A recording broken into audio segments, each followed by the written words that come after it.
licensees from any semblance of liability, responsibility, and gullibility, we must tell you the views represented on this show are not necessarily those of this station or its management.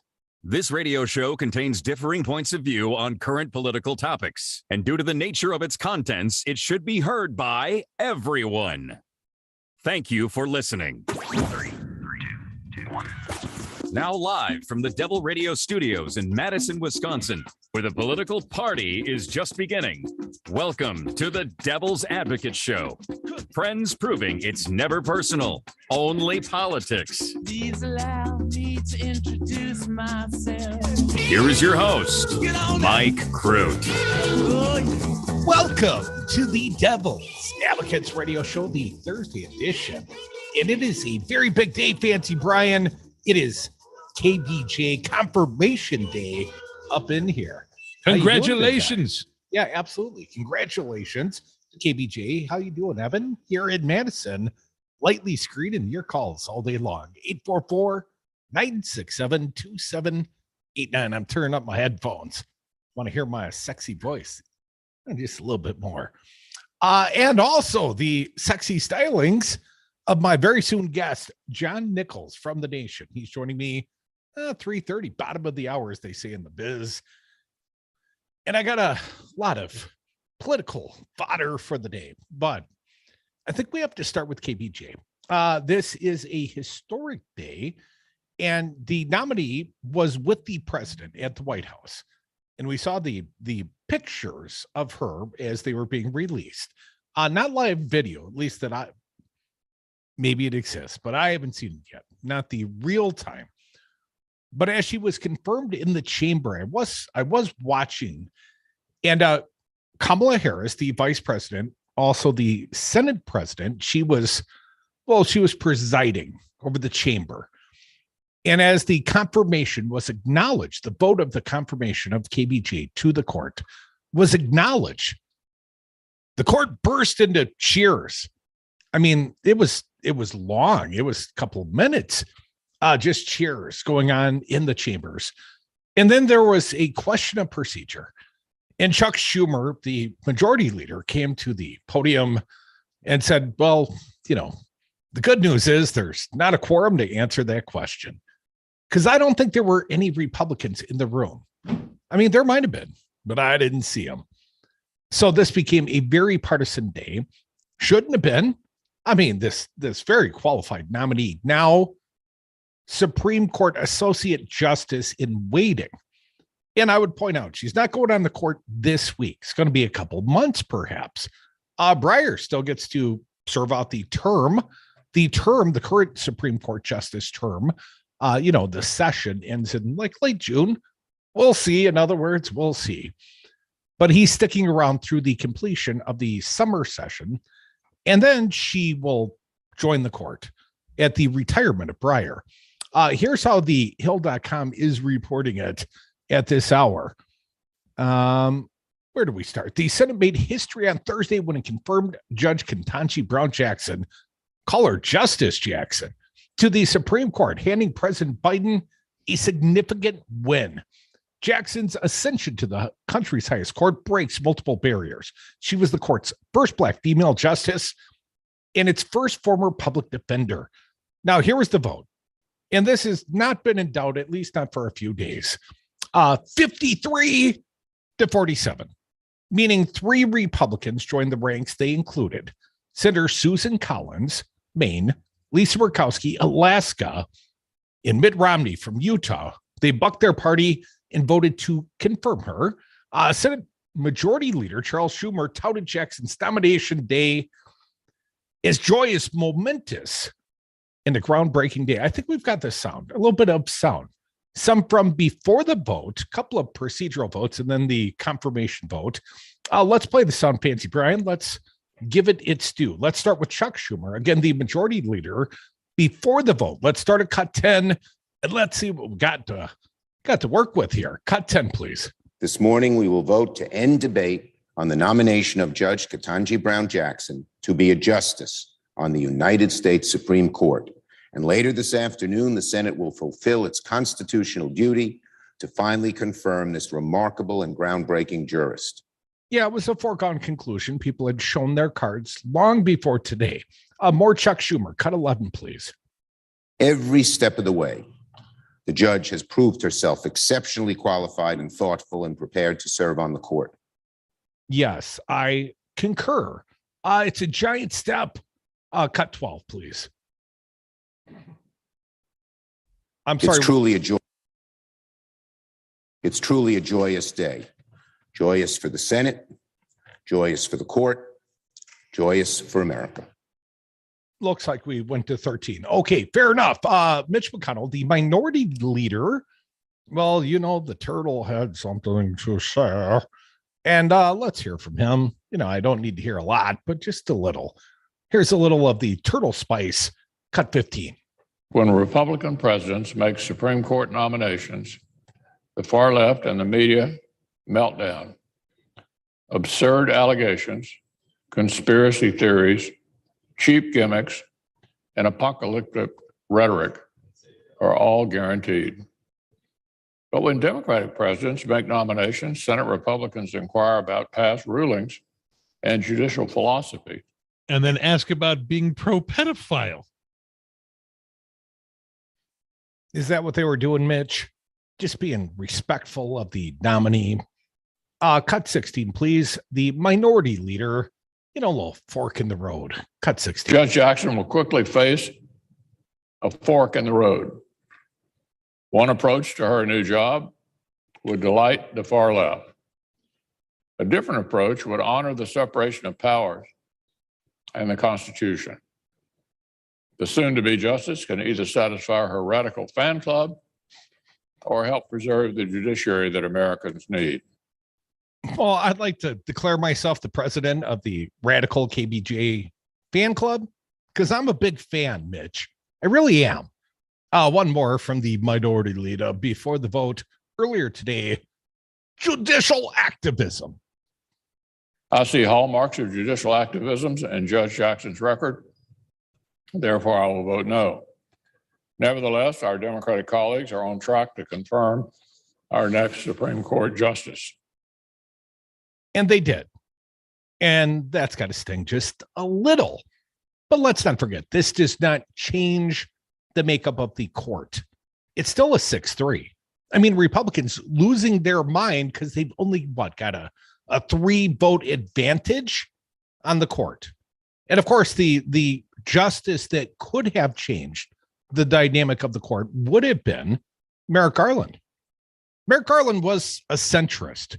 The now Attorney General of the United States, he was on the D.C. circuit. He was much like Ketanji Brown Jackson, he was very, very qualified. He was a non-controversial pick, but as I recall, Mitch McConnell never let him have a single frickin' hearing. So when you hear Mitch McConnell bemoan, these Democrats, think about the tone they set by never giving Merrick Garland a single confirmation hearing, an up or down vote. And just keep that in mind, please. And complaining about a fork in the road, what are you going to do with judicial activism? Look at what the Supreme Court is doing right now. Look at what their latest shadow docket ruling. What are you talking about, Mitch McConnell? Well, he's just playing the partisan role as he often does. A little bit more. I believe this came after the vote. I'm not entirely clear, but more of the turtle man, the minority leader from Kentucky. Cut 18, please. The solution is for all the justices to stay in their lane. Tell that to Clarence There's one Thomas. right number of justices who seek to follow the law. The number is 9. Ginsburg said it. Breyer said it.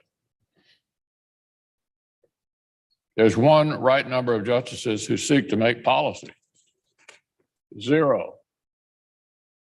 Stay in your lane, bro. Well, his lane is, of course, to help maintain the conservative control of the U.S. Supreme Court.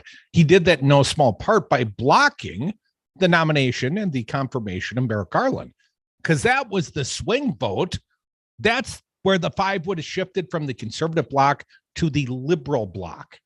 And that was the Obama nominee that never got his day, right? And subsequently, Neil Gorsuch, he got put on the court. And Kavanaugh, what do you know? This Federalist drunken frat boy of a nominee put out by Trump. Well, he faced some tough questions. Questions I always had is, where did all the money come from to clean up your debt before your nomination hearings? But that's a whole different sort of a conflict question.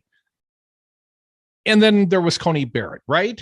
Pardon me, what's her name?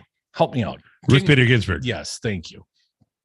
Ginsburg died, and Coney Barrett was nominated, confirmed, put on the court in like 8 days.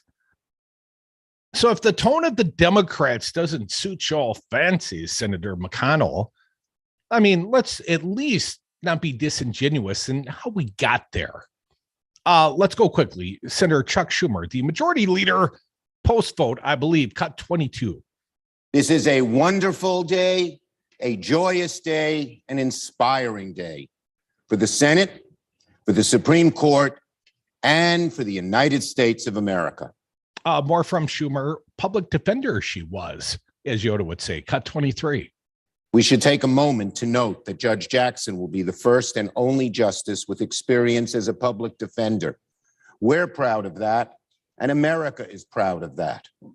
It will enhance the court's ability to preserve a basic truth in our country, that all deserve equal justice under the law.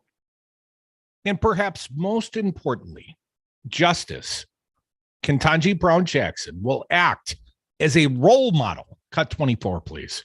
How many would-be justices, lawyers, doctors, generals, business people have been lost to history precisely because their history books had few, if any, role models that they could relate to? So today was the confirmation day of Ketanji Brown Jackson. It's a big day. It's an exciting day. We should all celebrate. History will celebrate this day. It may not remember this vote. We will. I won't forget. 53-47. But only 3 Republicans, voted like statesmen and women. And Mitch McConnell, you know what you did, man. You know what you did. Can't wait till that guy is sitting in hell, rotten, burning. Be warm enough for him, I hope. Maybe bring a sweater. Come back. More Devils.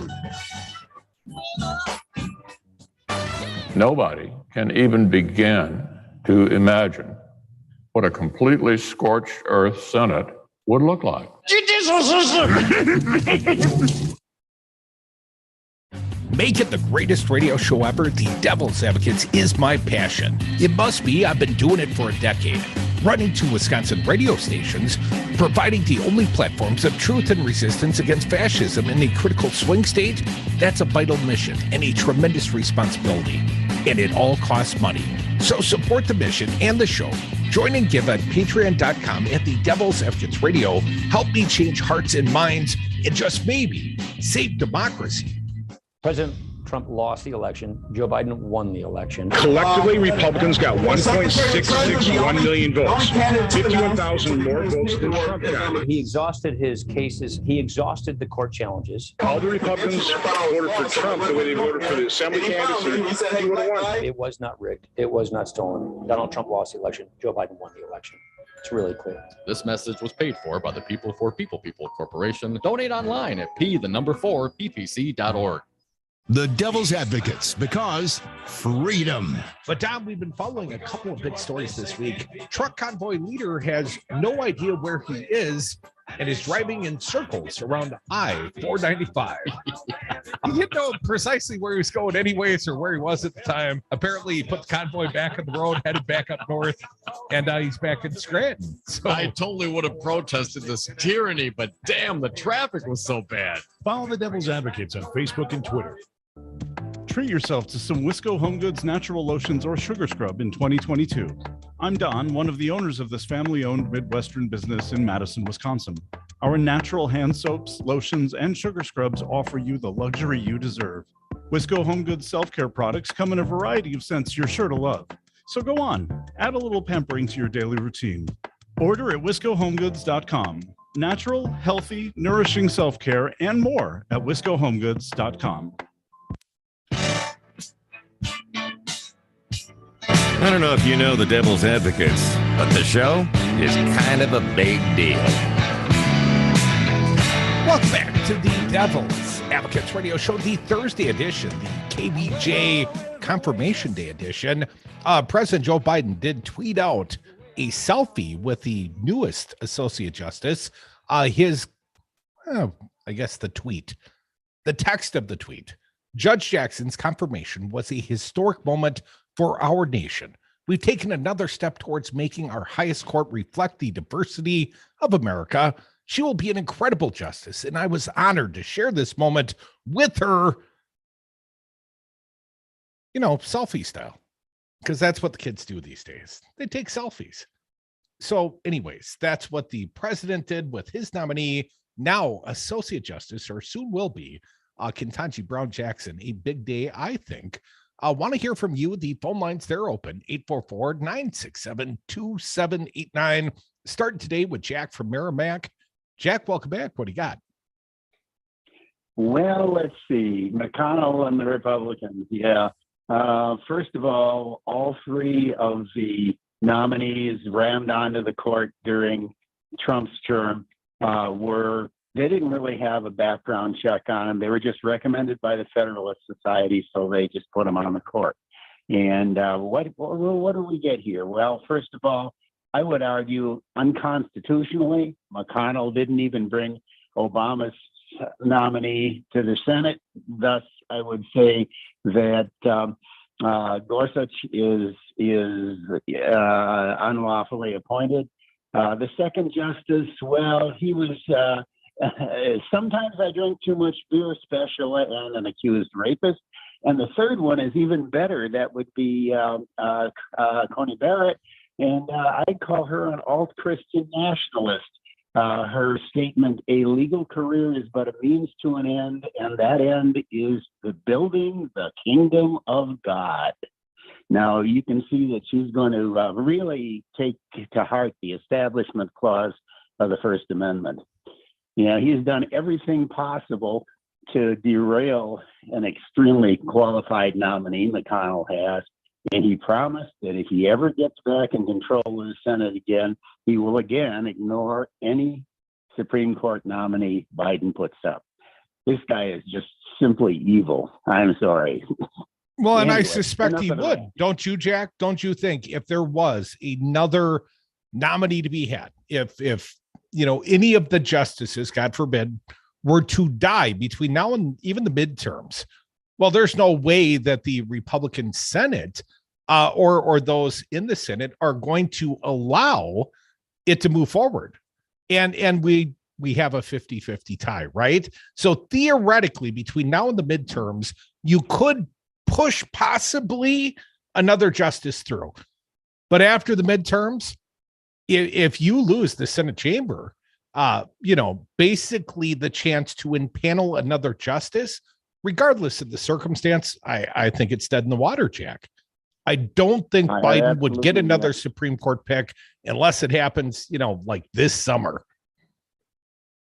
I have absolutely no doubt that is exactly what McConnell would do. I mean, that's what he essentially, for all practical purposes, he essentially did that to McConnell or to Obama, excuse me, and then just switched it around the other way so that it would be impossible for Biden to get even a nominee after the last 30 days before Trump was voted out of office.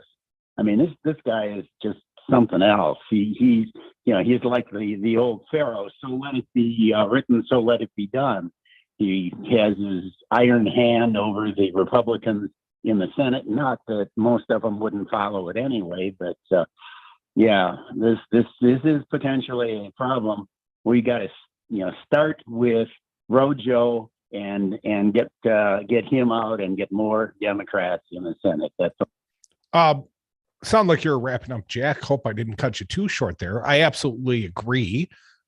We need to have a senatorial majority after the midterms. It affects the courts, and it's not just the Supreme Court. It affects all of the courts.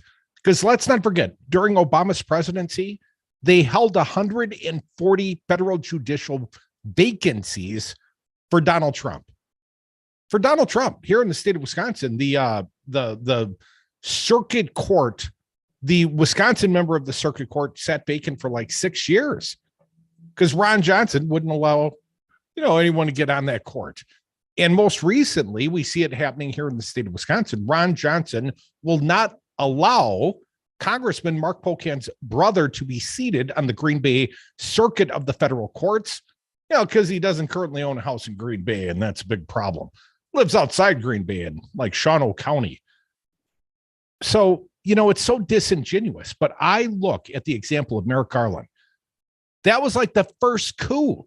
That was like the foreshadowing of what was to come with the Trump presidency. And you could say, oh, Trump's the one that tried to steal the presidency. Trump's the one that instituted the coup. And, Mitch McConnell, he kind of sort of pushed back against that, in that his own life was, in danger. But let's not forget, Mitch McConnell undermined the procedural coup of the U.S. Supreme Court. The failure to impanel or even vote to impanel Merrick Garland is the beginning of the coup. It was the beginning of the real breakdown of the federal government. I know it started before that, but it really started burning hot and bright when Mitch McConnell threw the gasoline of no confirmation for Merrick Garland on the fire. Now, I'd love to take your calls right now, but I got another fine guest in mind. He is John Nichols from The Nation. We'll take more calls later in this hour, perhaps the next. Be a part of this big show. Join the Devil's Advocates each and every day, 844-967-2789. We got at least 13 or more friends out there.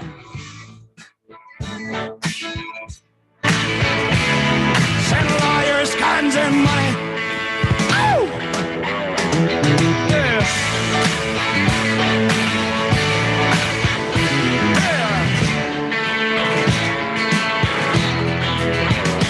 Yeah.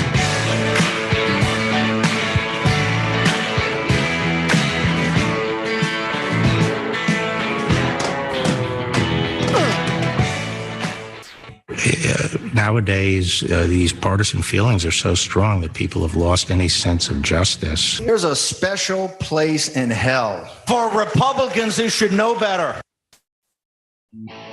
Stay informed with progressive news and talk on Devil Radio 92.7 FM and WTTN 1580 AM, Wanakee's choice for essential radio.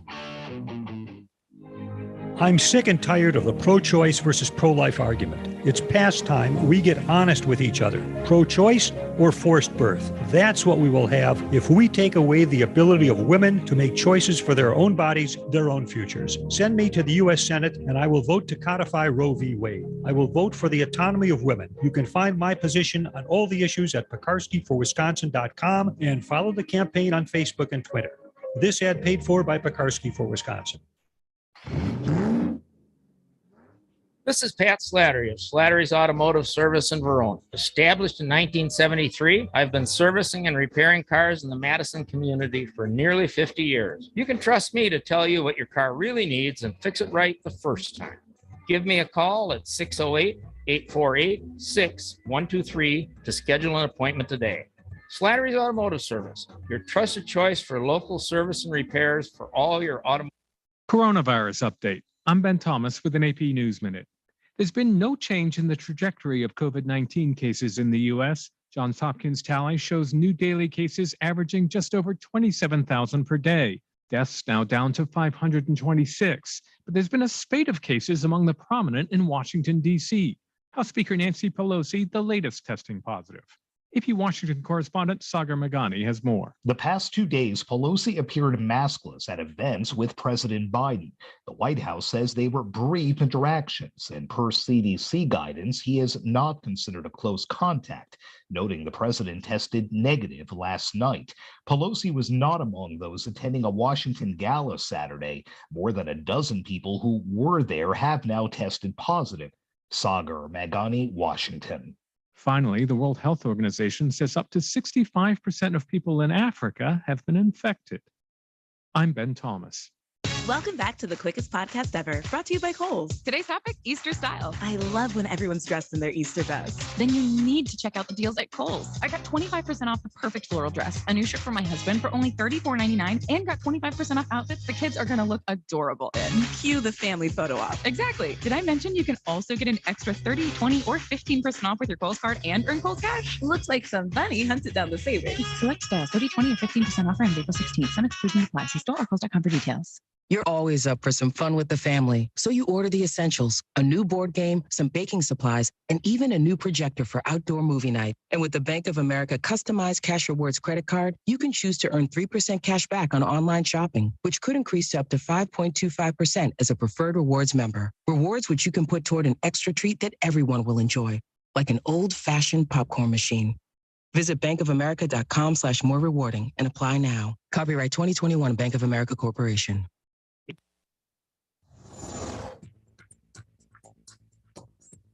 For Devil Radio 92.7 FM and WTTN 1580 AM. I'm Luke Mathers with your headlines. The Environmental Law and Policy Center sent a letter last month to the Wisconsin Department of Natural Resources asking the state agency to revoke the wetland and waterways permit the state had issued to the companies constructing the Cardinal Hickory Creek transmission line through southwestern Wisconsin. The letter states a federal judge's ruling found the environmental impact study conducted for the project was flawed and contends the same flaws exist in the state's permitting process. Earlier this week, Michael Gableman, the former state Supreme Court justice hired by Assembly Republicans to review the state's 2020 election results, attended an event at Mar-a-Lago lauding his work. It is unknown if Wisconsin taxpayers are covering the cost for him to attend the event in Florida. The Milwaukee Bucks host the Boston Celtics tonight for their final home game of the regular season and are a half a game behind the Celtics for the number 2 seed in the East. You're listening to Devil Radio 92.7 FM and WTTN 1580 AM.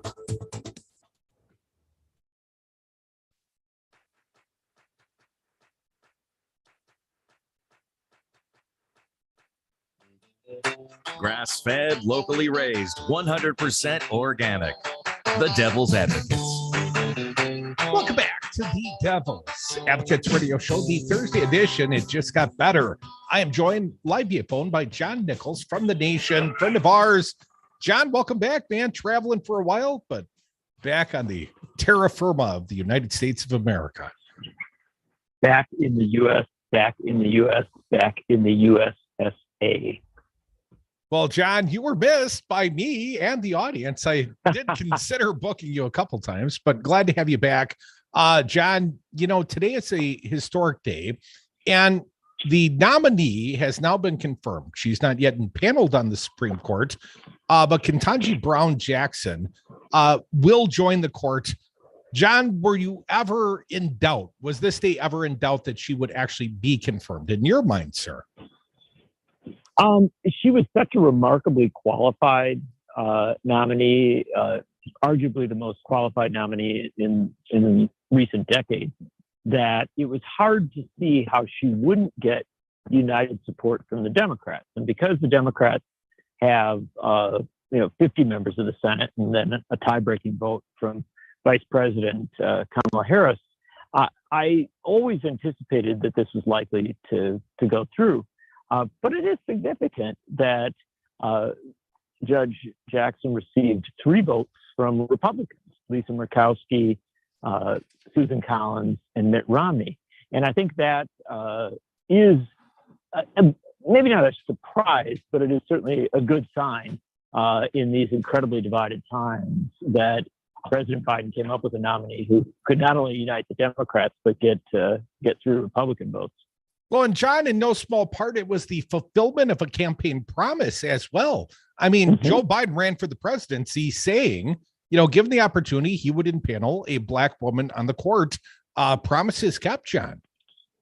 Yeah, absolutely. And I think that's super important for Biden because, look, we live in a time when there are such deep divisions that it is essential to kind of mobilize and continually respond to your base, right? You have to get your voters out and you have to keep them enthusiastic. One of the ways to keep them enthusiastic is to keep promises. And for President Biden, I think that there was a combination here. There was that political motivation. There's also the reality that, frankly, if you look back at Biden's history, while it's imperfect, he is somebody who who actually came up in the era of the civil rights movement and who has for a long time recognized the vital importance of making our courts and our governance look like America.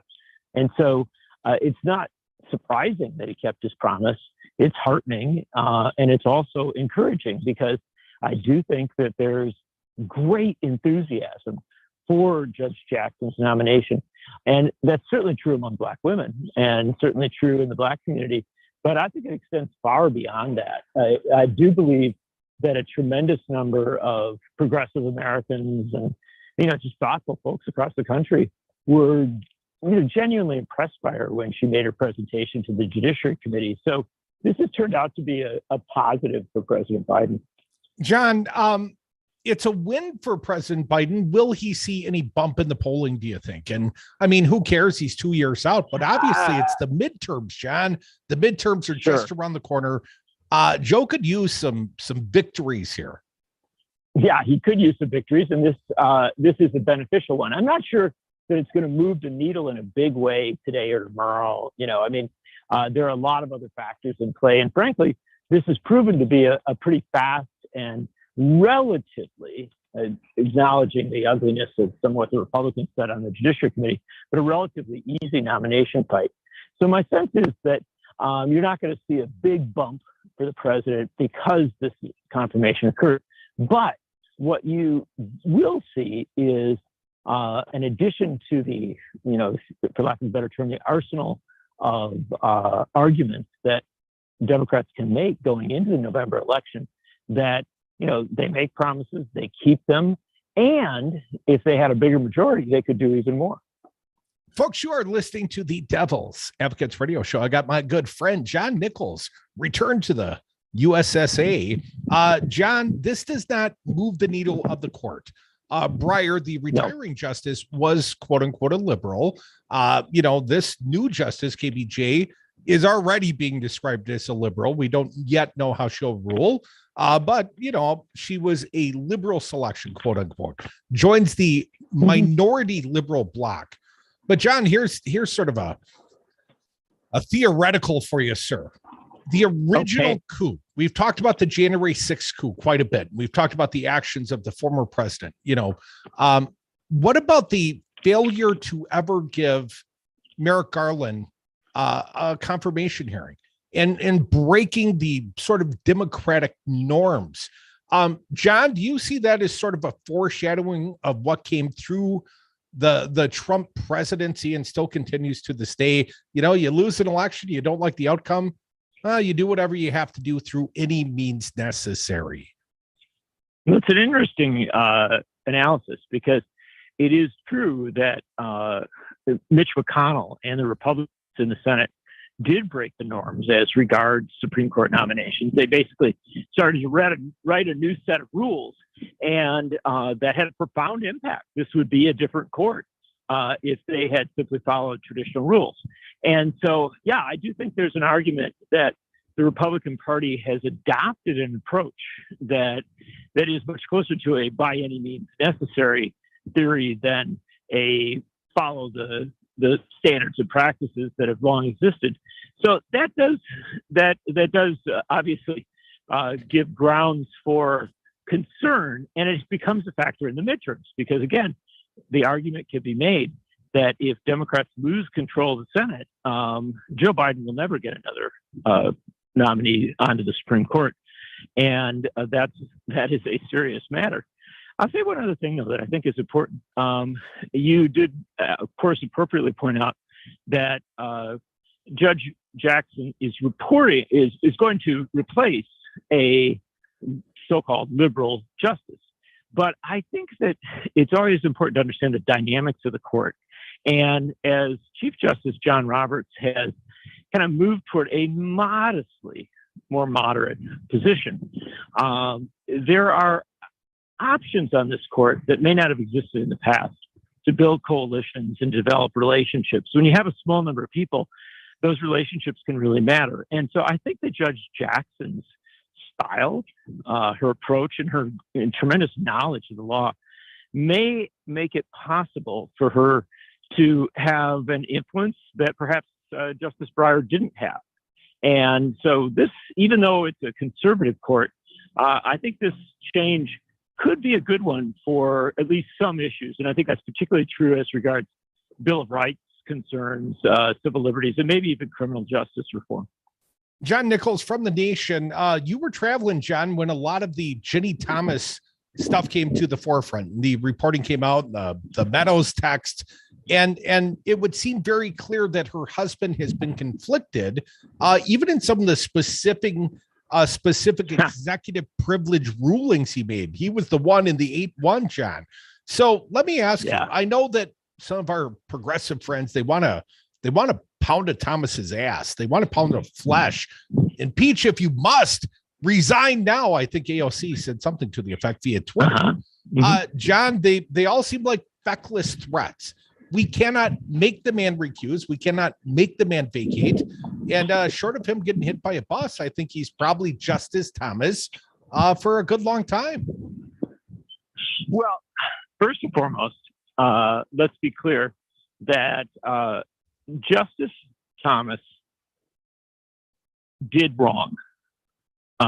He should have recused, and that is on him, but it's also on the court, because the Supreme Court doesn't have a good system for establishing recusal rules. That's a failure on the part of the court. It damages the court, and it's a reform that should be made.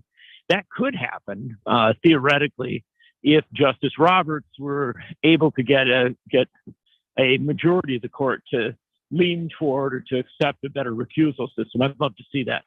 But let's go to this bigger question. I think you're right that asking Justice Thomas to recuse, by his own volition is never going to happen. He's failed to recuse, not just on these cases that you discussed, but on a host of cases going back to and including the Bush v. Gore case, where Ginny Thomas was actively involved with Bush and Cheney back in 2000, and yet Justice Thomas ruled to make Bush and Cheney the president and vice president. So he's not going to do the right thing. Now, he also obviously is not going to resign. I think the impeachment option, and as you well know, I love impeachment. I think it's an incredibly useful tool and an incredibly important tool.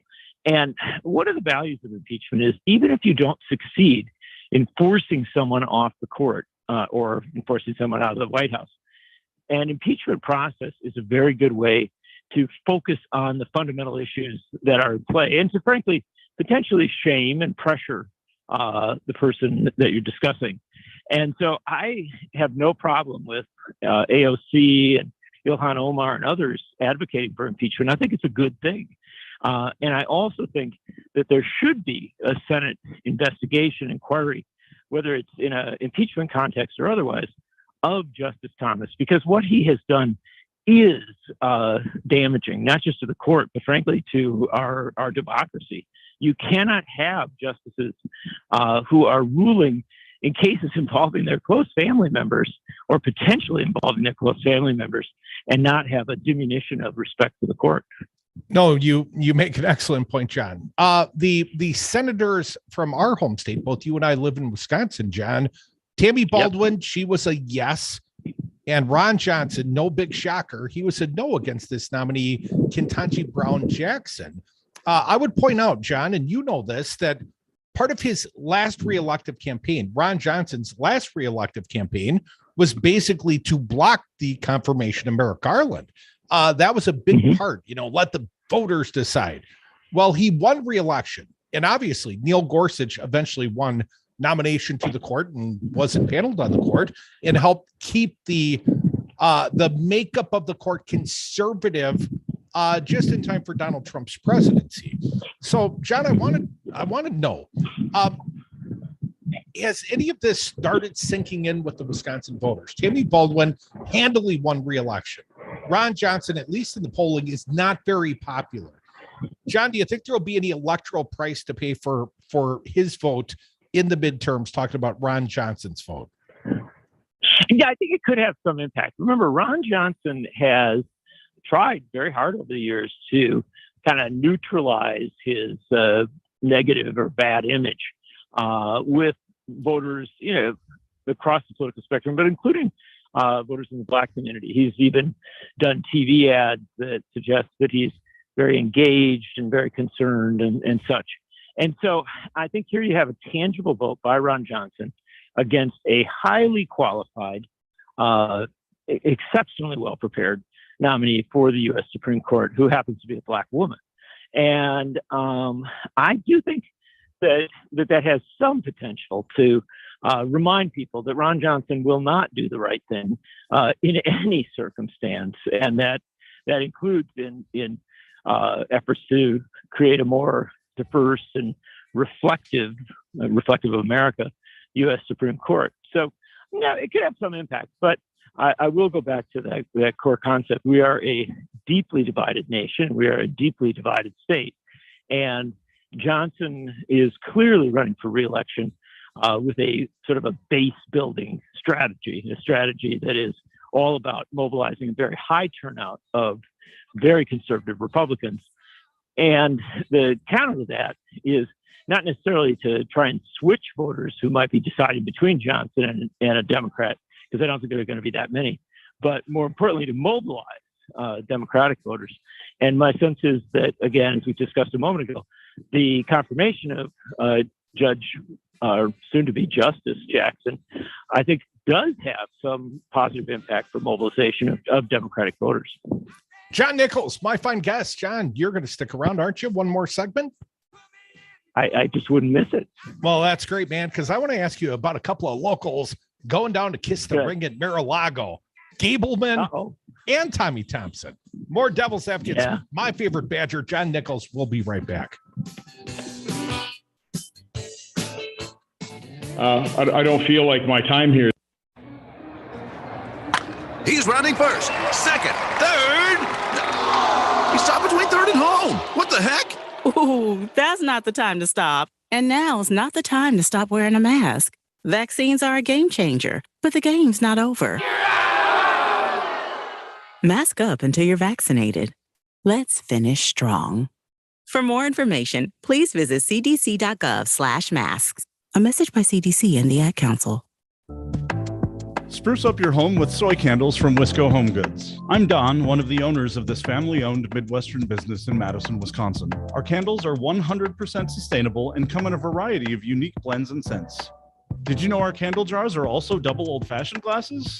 That's right, buy a candle and you get a free cocktail glass.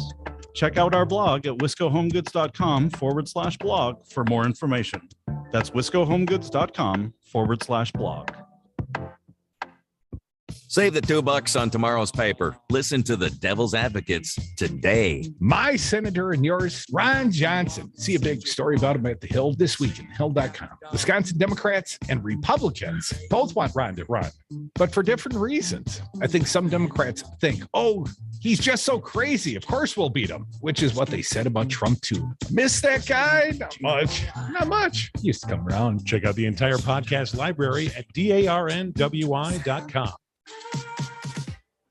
Hi, folks. This is Kirk Bankstad at the Minocqua Brewing Company, and I am proud to introduce you to Choice, our new pink grapefruit flavored hard seltzer. Choice was made in collaboration with Planned Parenthood of Wisconsin, and 5% of the proceeds from every can goes to support them and their fight for reproductive freedom. Choice hard seltzer tastes great and comes in at only 105 calories per can. Go to our website, MinocquaBrewingCompany.com, to find where you can buy Choice hard seltzer.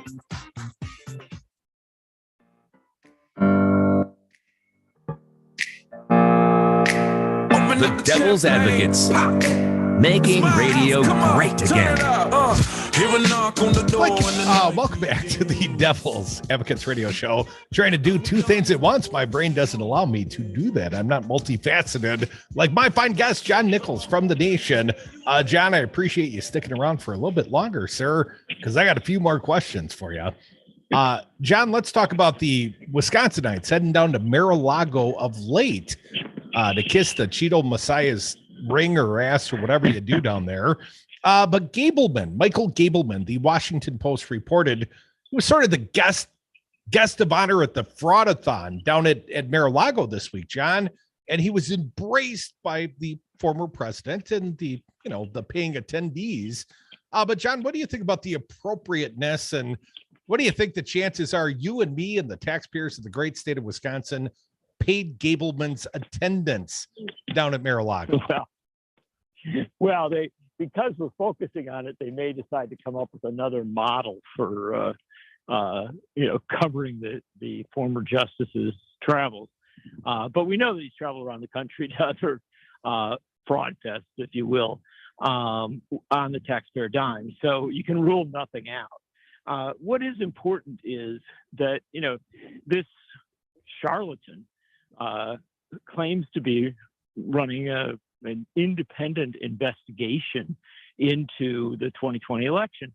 And yet here he is sitting with one of the candidates, taking praise from that candidate, earning a standing ovation, big round of applause from a crowd of people who were involved in promoting a coup attempt.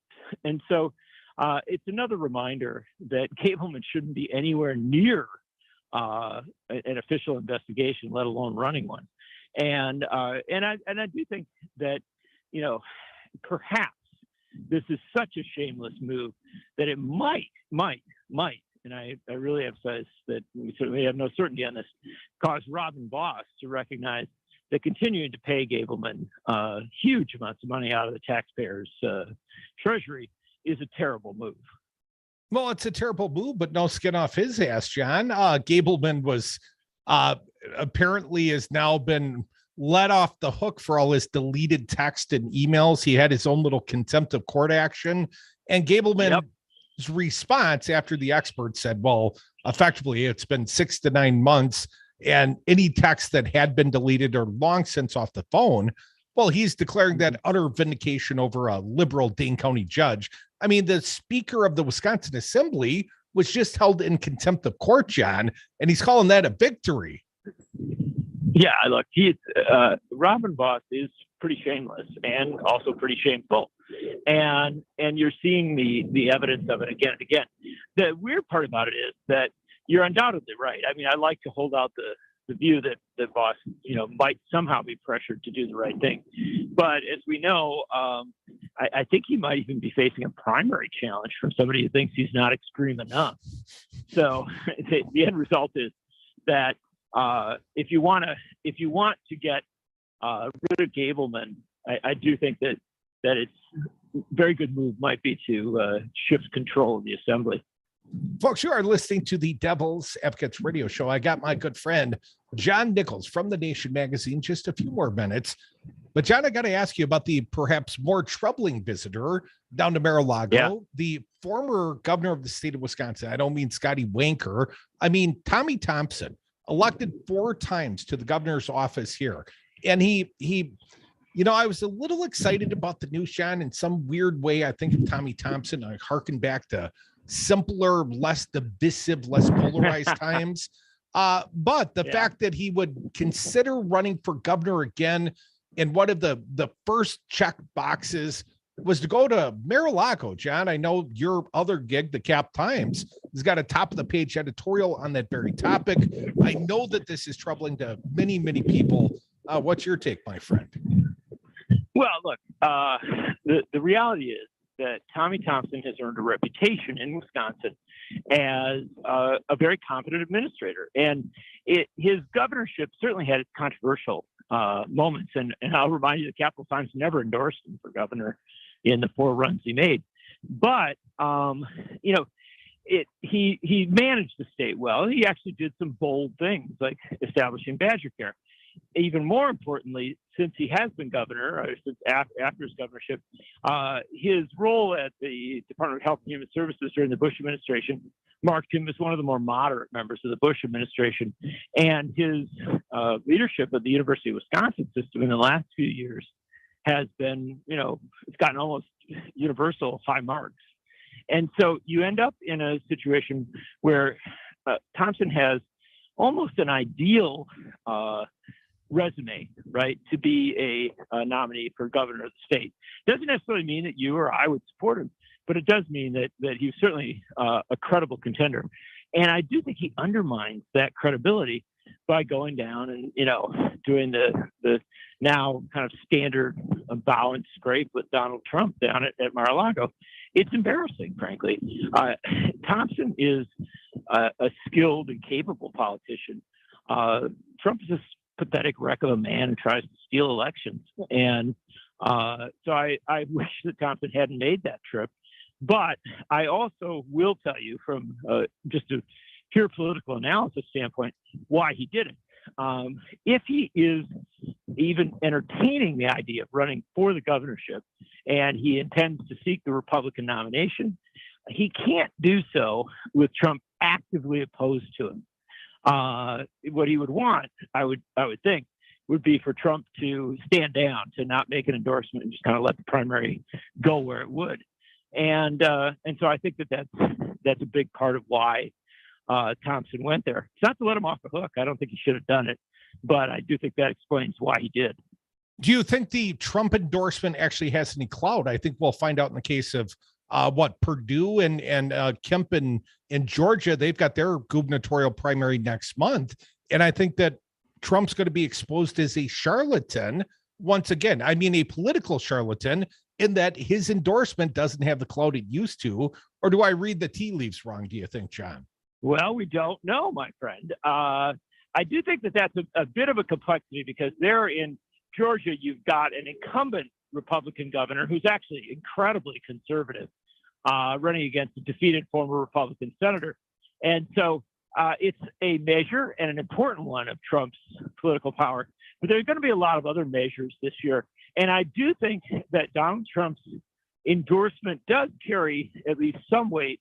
More importantly, his active opposition, I think, carries weight. We're seeing Republican members of Congress who voted in favor of impeachment deciding one after another not to seek re-election.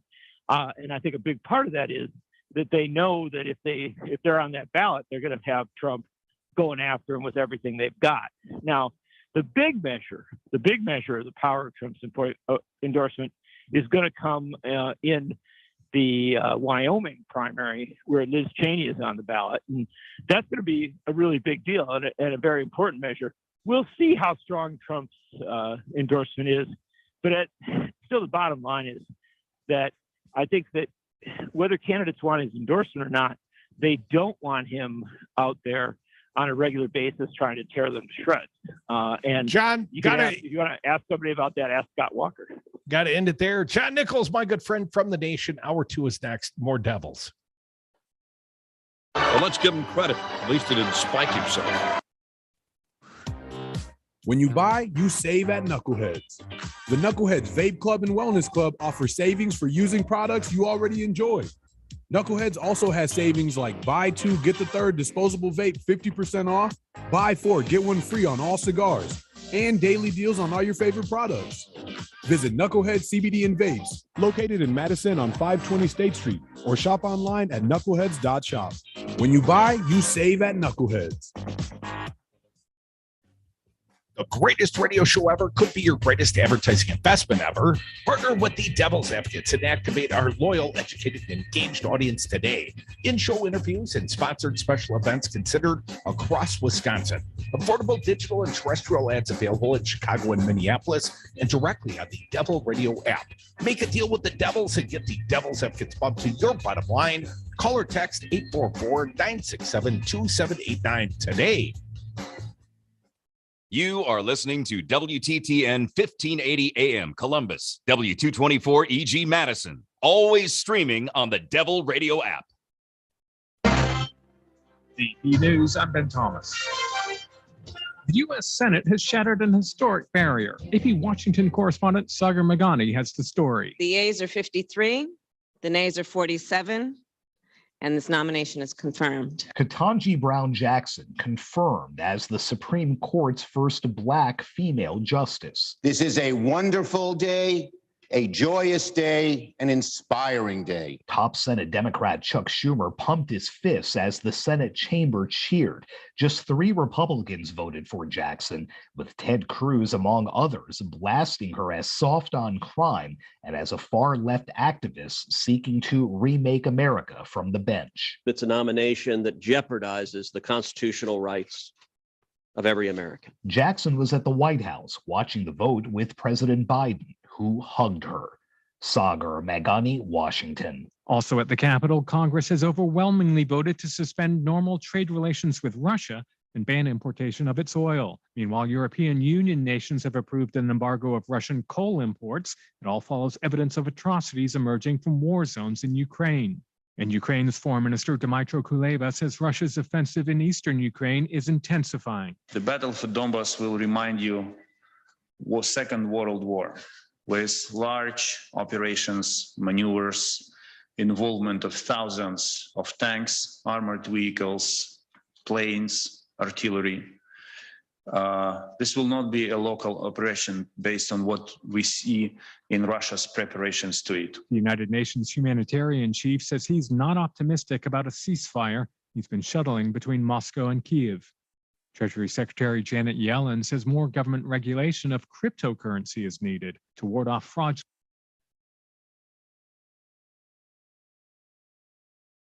Welcome back to the quickest podcast ever, brought to you by Kohl's. Today's topic, Easter style. I love when everyone's dressed in their Easter best. Then you need to check out the deals at Kohl's. I got 25% off the perfect floral dress, a new shirt for my husband for only $34.99, and got 25% off outfits the kids are going to look adorable in.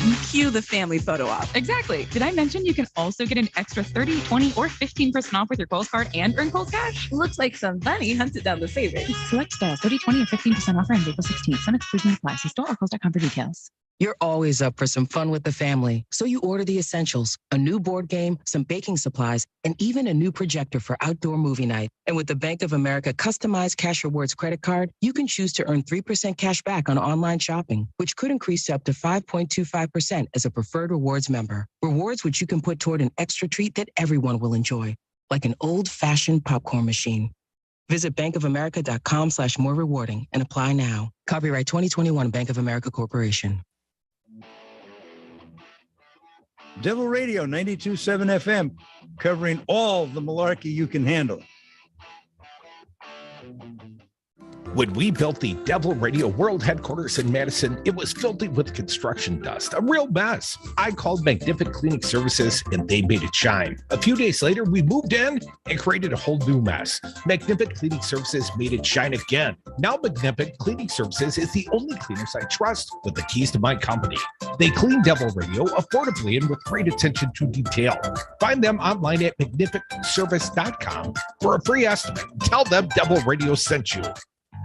Listen to Devil Radio 92.7 and WTTN 1580 AM, Madison's home for progressive news talk radio, bringing you a lineup of live talk radio every single weekday. Start your mornings off with Matt Flynn Direct from 6 to 8 a.m. Then join the Stephanie Miller Show every weekday morning from 8 to 11. The Tom Hartman program is live middays from 11 to 2. Right here on Devil Radio 92.7 and WTTN 1580 AM. President Trump lost the election. Joe Biden won the election. Collectively, Republicans got 1.661 million votes, 51,000 more votes than Trump got. He exhausted his cases. He exhausted the court challenges. All the Republicans voted for Trump the way they voted for the assembly candidates. He would have won. It was not rigged. It was not stolen. Donald Trump lost the election. Joe Biden won the election. It's really clear. This message was paid for by the People for People Corporation. Donate online at p4ppc.org. I'm so glad you're listening to Devil Radio. It makes me so happy.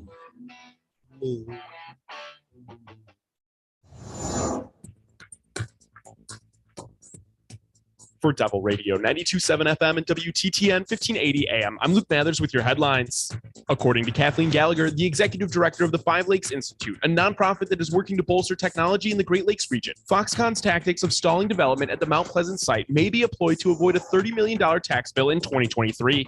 Gallagher contends government officials had expected Foxconn to already be manufacturing goods by 2023, and the company has a tax burden of roughly $30 million due to Racine County next year. Gallagher also says the stalling of development may be an attempt to run out the clock for breach of contract, which the statute of limitations in Wisconsin is 6 years and would expire in the spring of 2023.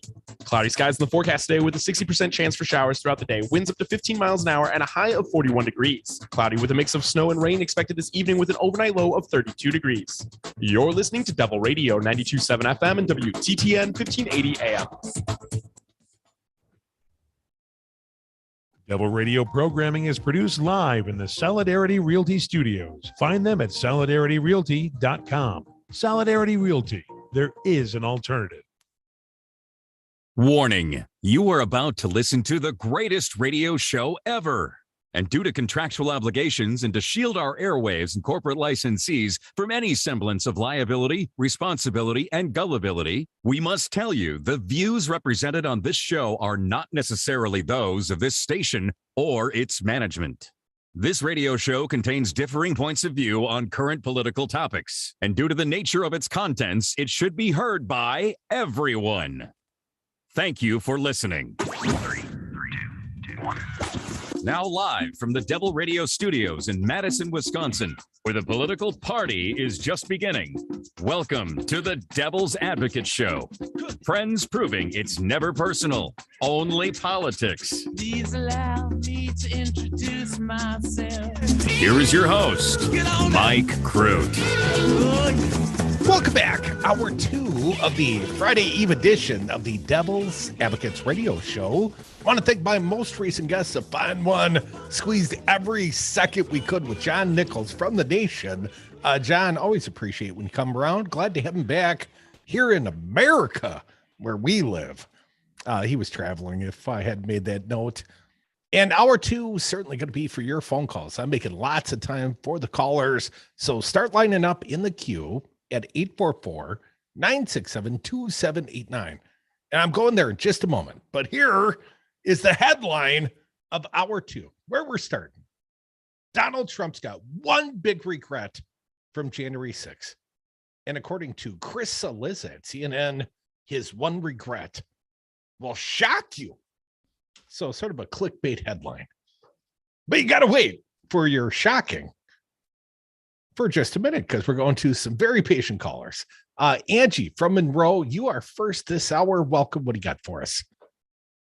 Hi. Oh, I just wanted to talk about McConnell. I guess all the teacher unions, pensions and all that was all in Russian money, I guess. And so when the sanctions all came about, then they, I guess they've lost a lot of interest or something, and like they had billions of dollars and millions of dollars, and it's gone down to thousands. It's like, so hopefully McConnell's hurt a lot. I mean, I feel bad for all these teachers, but I guess the same thing happened in Florida with DeSantis. But he did all the firemen and all the policemen. Now those guys are mostly Republicans, so he's actually screwing over a lot of his own voters. So I wonder how all this is going to go. I just wanted to mention all that since we were talking about. Well, I hadn't seen those headlines. I do see a couple of headlines. Yeah. Teachers union president calls for Russian divestment. Now in Kentucky, the teachers union retirement fund lost $3 million selling investments in a Russian bank, apparently. So there was some loss. I got to think that relative to the overall holdings of the teachers in Kentucky, that's got to be modest. And why I say that in no small part, Angie, it's because I look at the divestment thought process of the teachers in New York City. They got $104 billion teachers fund. Now, New York City may have as many teachers as the entire state of Kentucky, but I don't want to cheer against the teachers. Just a quick update here. This is NBC News, really quick. They lost more than $3 million. The retirement system had invested $15.6 million in Russia's bank, and they cashed out at $12.4 million on February 23rd. So they lost $3 million on the transaction, but they divested on the 23rd to get rid of any Russian assets. Well, that's good. Divestment, and ultimately, Angie, thank you for bringing that to my attention. I had not seen that story. I remember some aluminum oligarch making supposedly an investment in Kentucky, propping up Mitch McConnell's reelection campaign.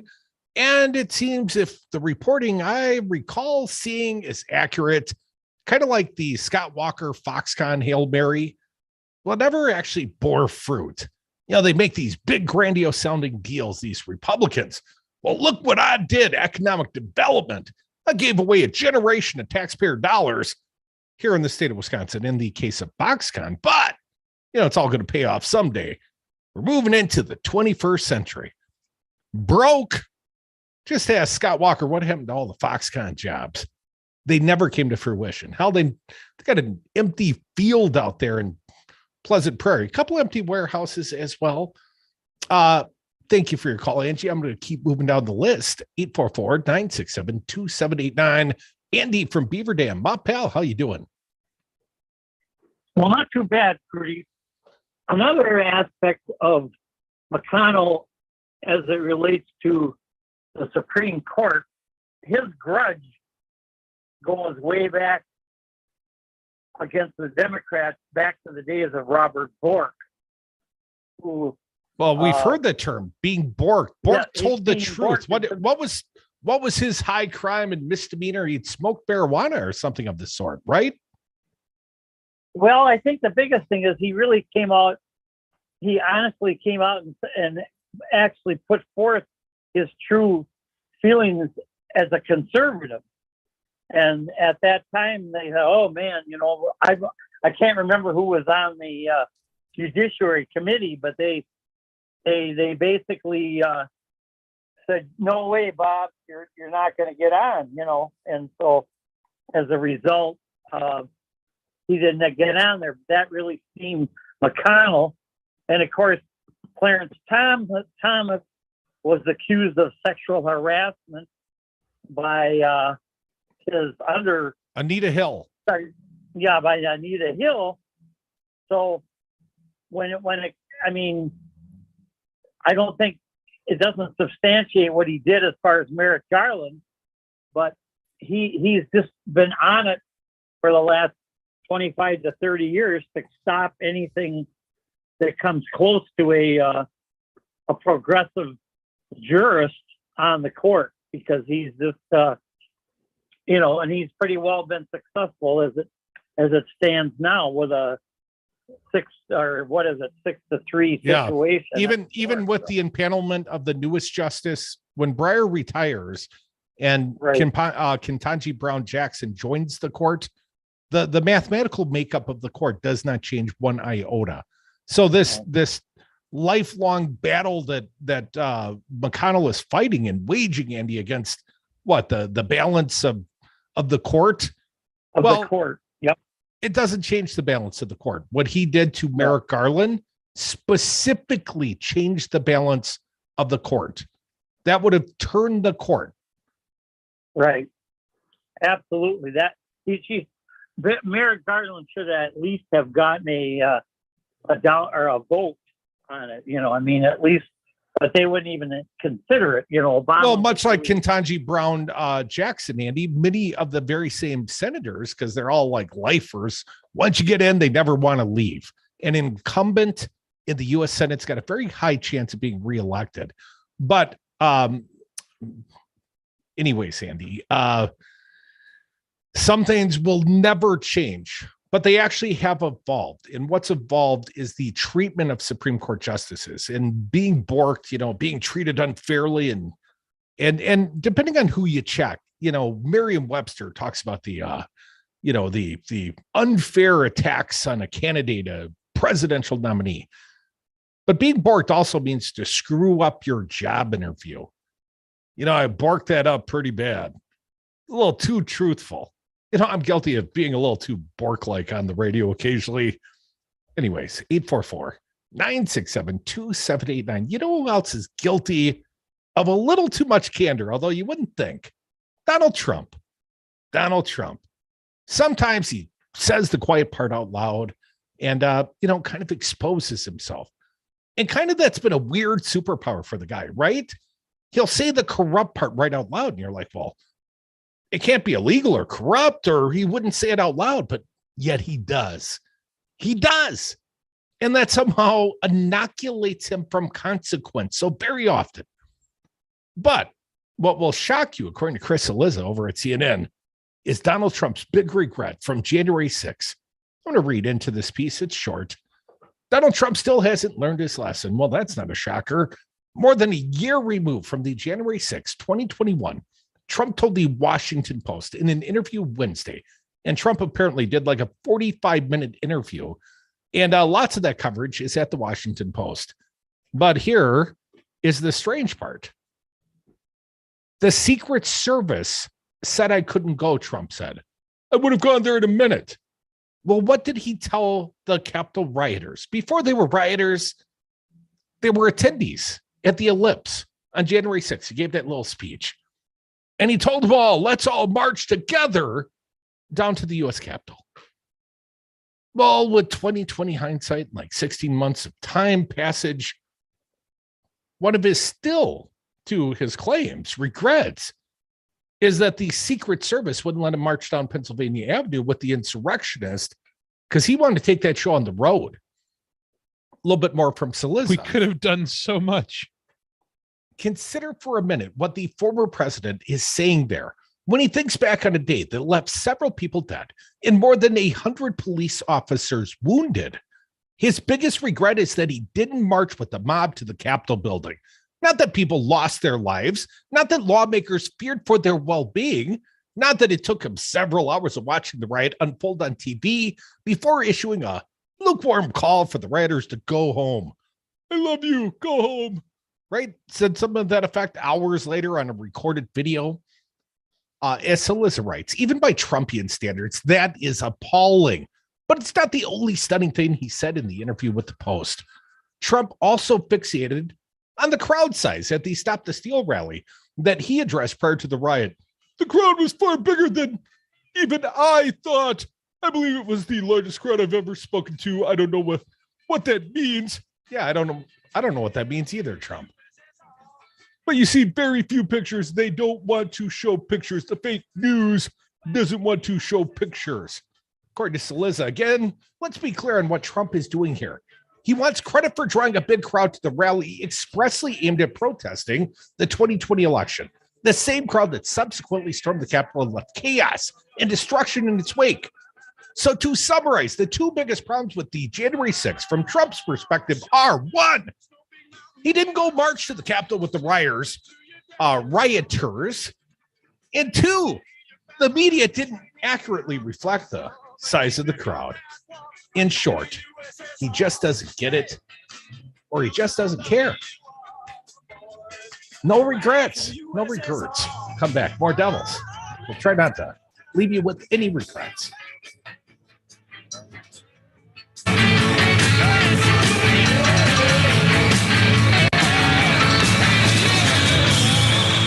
Wall Street actually was the second tallest building in downtown Manhattan, and it was actually, before the World Trade Center, was the tallest. And then when they built the World Trade Center, it became known as the second tallest, and now it's the tallest.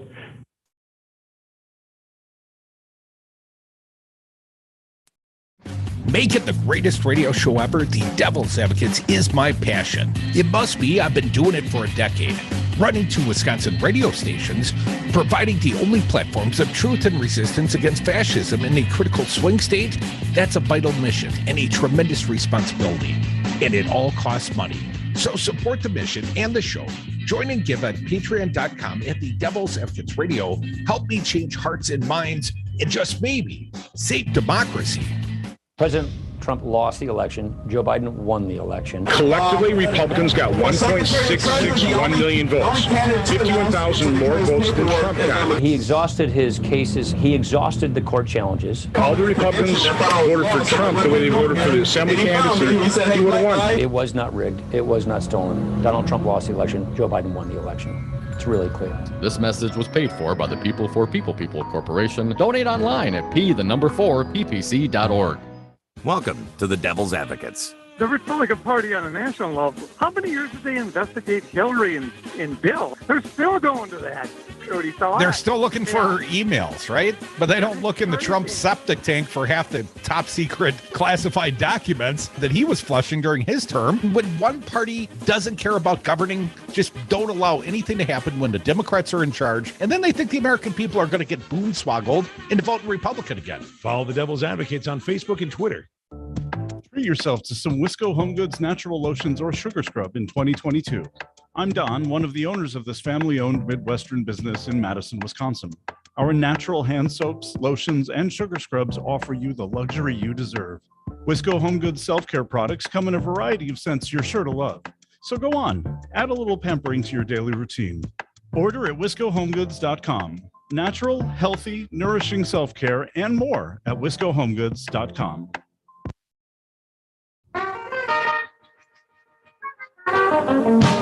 When they go low, we get high. The Devil's Advocates. Welcome back to the Devil's Advocates radio show. Welcome back from the 420 break. Just covering this strange interview that Donald Trump granted to the Washington Post. And apparently Trump's out there doing, interviews, trying to shape the narrative. Before earlier this week, we reported that Trump was out there telling historians what, I'm really a pretty good guy. Don't believe all the history stuff. I'm not that bad a guy. And somewhere during the course of that interview, he made the admission, when I lost the election. Well, you don't hear him publicly admitting that. But what was even stranger, because, I know that Trump's been making a lot of public statements about rigged elections, all that kind of stuff. So that shouldn't be a shocker. But with all the hindsight and all the time, and even the legal consequences, perhaps he's facing, Donald Trump granted an interview to the Washington Post and basically stated the lessons learned from January 6th, his regrets, if he could do it all over again. Here are the two big regrets. Again, number one, he didn't get to march to the Capitol with the rioters. According to his claims, the Secret Service wanted to keep him safe, wouldn't let him do it. Oh, that's a shame. And number two, the media didn't accurately reflect the size of his crowd because, it was massive. Biggest crowd I ever spoke to. I think he had an issue with not filming the crowd size. And the thing is, the crowd was definitely filmed. They just used close-ups so they can identify the criminals when they were in the middle of the act, you see. So it was covered, and there were plenty of photographs. They're just close up so that you could tell who the people were that were breaking the law. Yes. Well, that still doesn't forgive the media for not acknowledging the largest crowd of Trump viewpoint ever. The media that he calls over and over again the enemy of the people. I wonder why they might have an issue with him. I don't know. Let me keep reading from the enemy of the people. That is Chris Saliza, just a little bit longer. For Trump, January 6th was just another day where he drew a big crowd and the media didn't give him credit.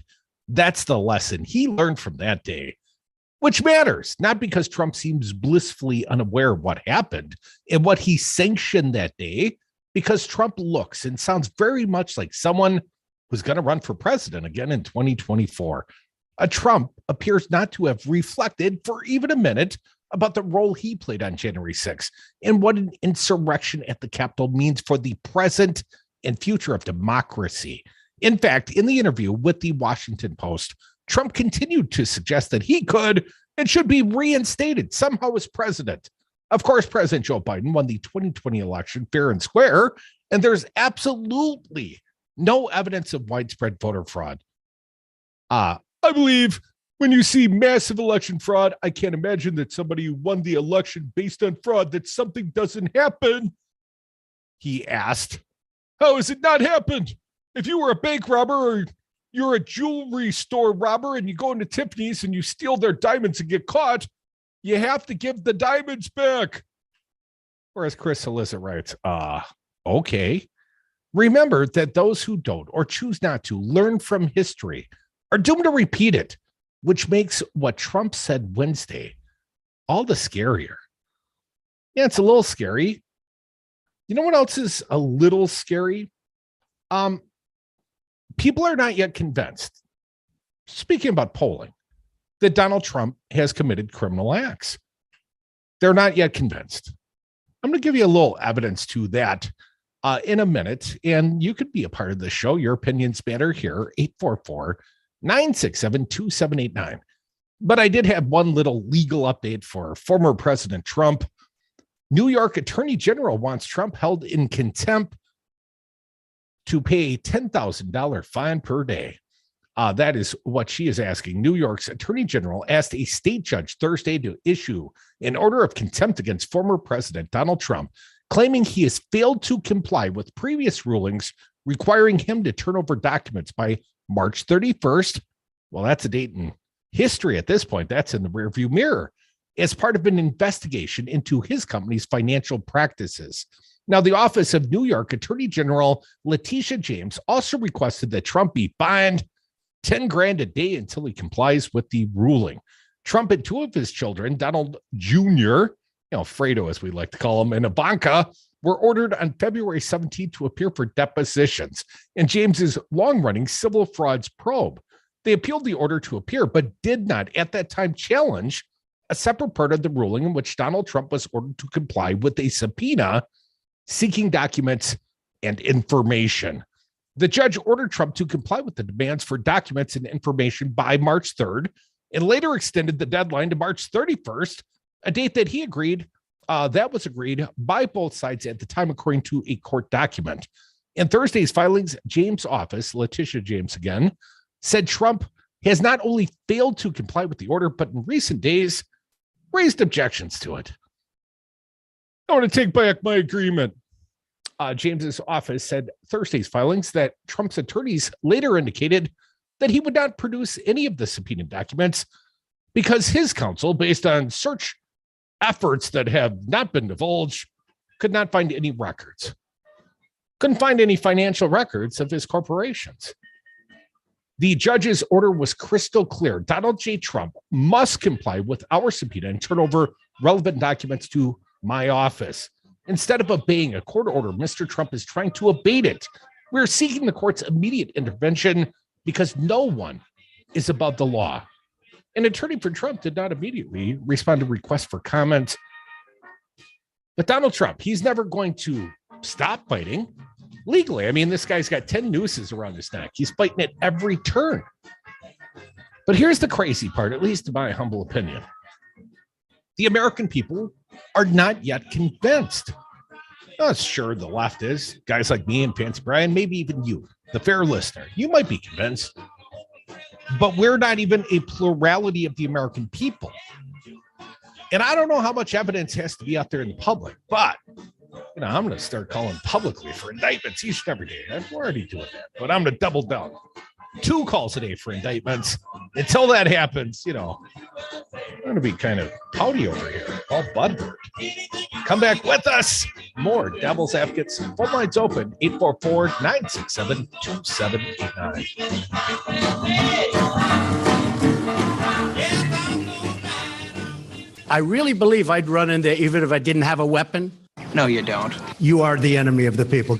I award you no points, and may God have mercy on your soul. Talk radio made for the 99%. Only on 92.7 FM and WTTN 1580 AM, Wisconsin's home for Devil Radio. Hi, this is Brad from Zero Res. If you need someone to help with your carpet cleaning, business or residence, please give us a call. We have the best system available and an amazing team of friendly technicians. Call us at 848-9000 or schedule online at zeroresmadison.com. 3, 2, 1, 0. Hey, it's Rocker, and I'm lifting off from Sal's Tomato Pies, enjoying a brand new cocktail called the Cosmonaut. It's an improved take on the classic cocktail with Madison-made Rocker vodka, featuring orange liqueur, house-made citrus cordial, lime, and cranberry. Experience liftoff with the Cosmonaut, the new cocktail featuring Rocker vodka at Sal's Tomato Pies in Sun Prairie, Madison, and the Dark Horse Art Bar. Must be 21. Please drink responsibly. Listen to the Empowered Caregiver Show each Saturday and Sunday morning at 9 a.m. with hosts Liza Hellenbrand and Kristen Voss. Right here on Devil Radio 92.7, WTTN 1580 AM, and the Devil Radio. Court history. I'm Tim McGuire with an AP News Minute.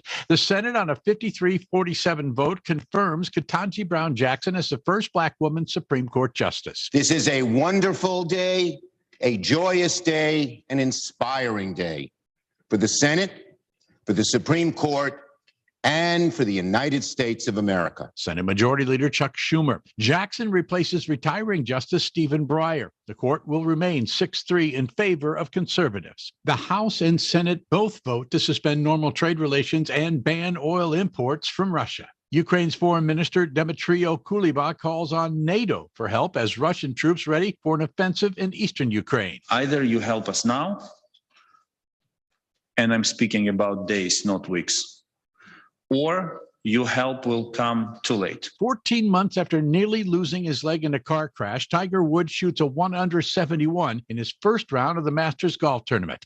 Welcome back to the quickest podcast ever, brought to you by Kohl's. Today's topic, Easter style. I love when everyone's dressed in their Easter best. Then you need to check out the deals at Kohl's. I got 25% off the perfect floral dress, a new shirt for my husband for only $34.99, and got 25% off outfits the kids are going to look adorable in. Cue the family photo op. Exactly. Did I mention you can also get an extra 30, 20, or 15% off with your Kohl's card and earn Kohl's cash? Looks like some bunny hunted down the savings. Select styles, 30, 20, or 15% off around April 16th. Some exclusion applies. See store or Kohl's.com for details. You're always up for some fun with the family, so you order the essentials, a new board game, some baking supplies, and even a new projector for outdoor movie night. And with the Bank of America customized Cash Rewards credit card, you can choose to earn 3% cash back on online shopping, which could increase to up to 5.25% as a preferred rewards member. Rewards which you can put toward an extra treat that everyone will enjoy, like an old-fashioned popcorn machine. Visit bankofamerica.com/more rewarding and apply now. Copyright 2021 Bank of America Corporation.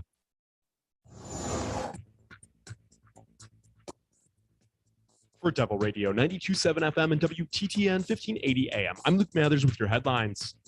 This morning, the director of the Menard Center for the Study of Institutions and Innovations at UW-Stout said the First Amendment survey that was set to be sent to all UW system students beginning today will be delayed until the fall semester due to an avalanche of questions arising on how the survey is being conducted. According to Iron County authorities, the Middleton doctor whose body was recovered this weekend was hiking when the trail beneath her collapsed. An autopsy shows she died from injuries sustained from the fall. The Milwaukee Brewers begin their 2022 season this afternoon against the Chicago Cubs down at Wrigley Field. Reported yesterday, Tucker Sparks will throw out the ceremonial first pitch at the Brewers' home opener next week. Tucker is the older brother of Jackson Sparks, who died last year from injuries sustained in the Waukesha Christmas Parade tragedy. You're listening to Devil Radio 92.7 FM and WTTN 1580 AM.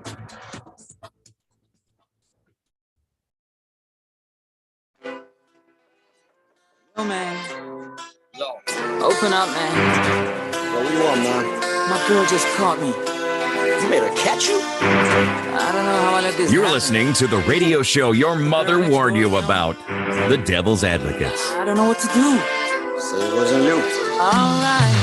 Welcome back to the Devil's Advocates Radio Show, the Thursday edition. Phone lines open, 844-967-2789. Evan will screen you soon. We'll get you on the air.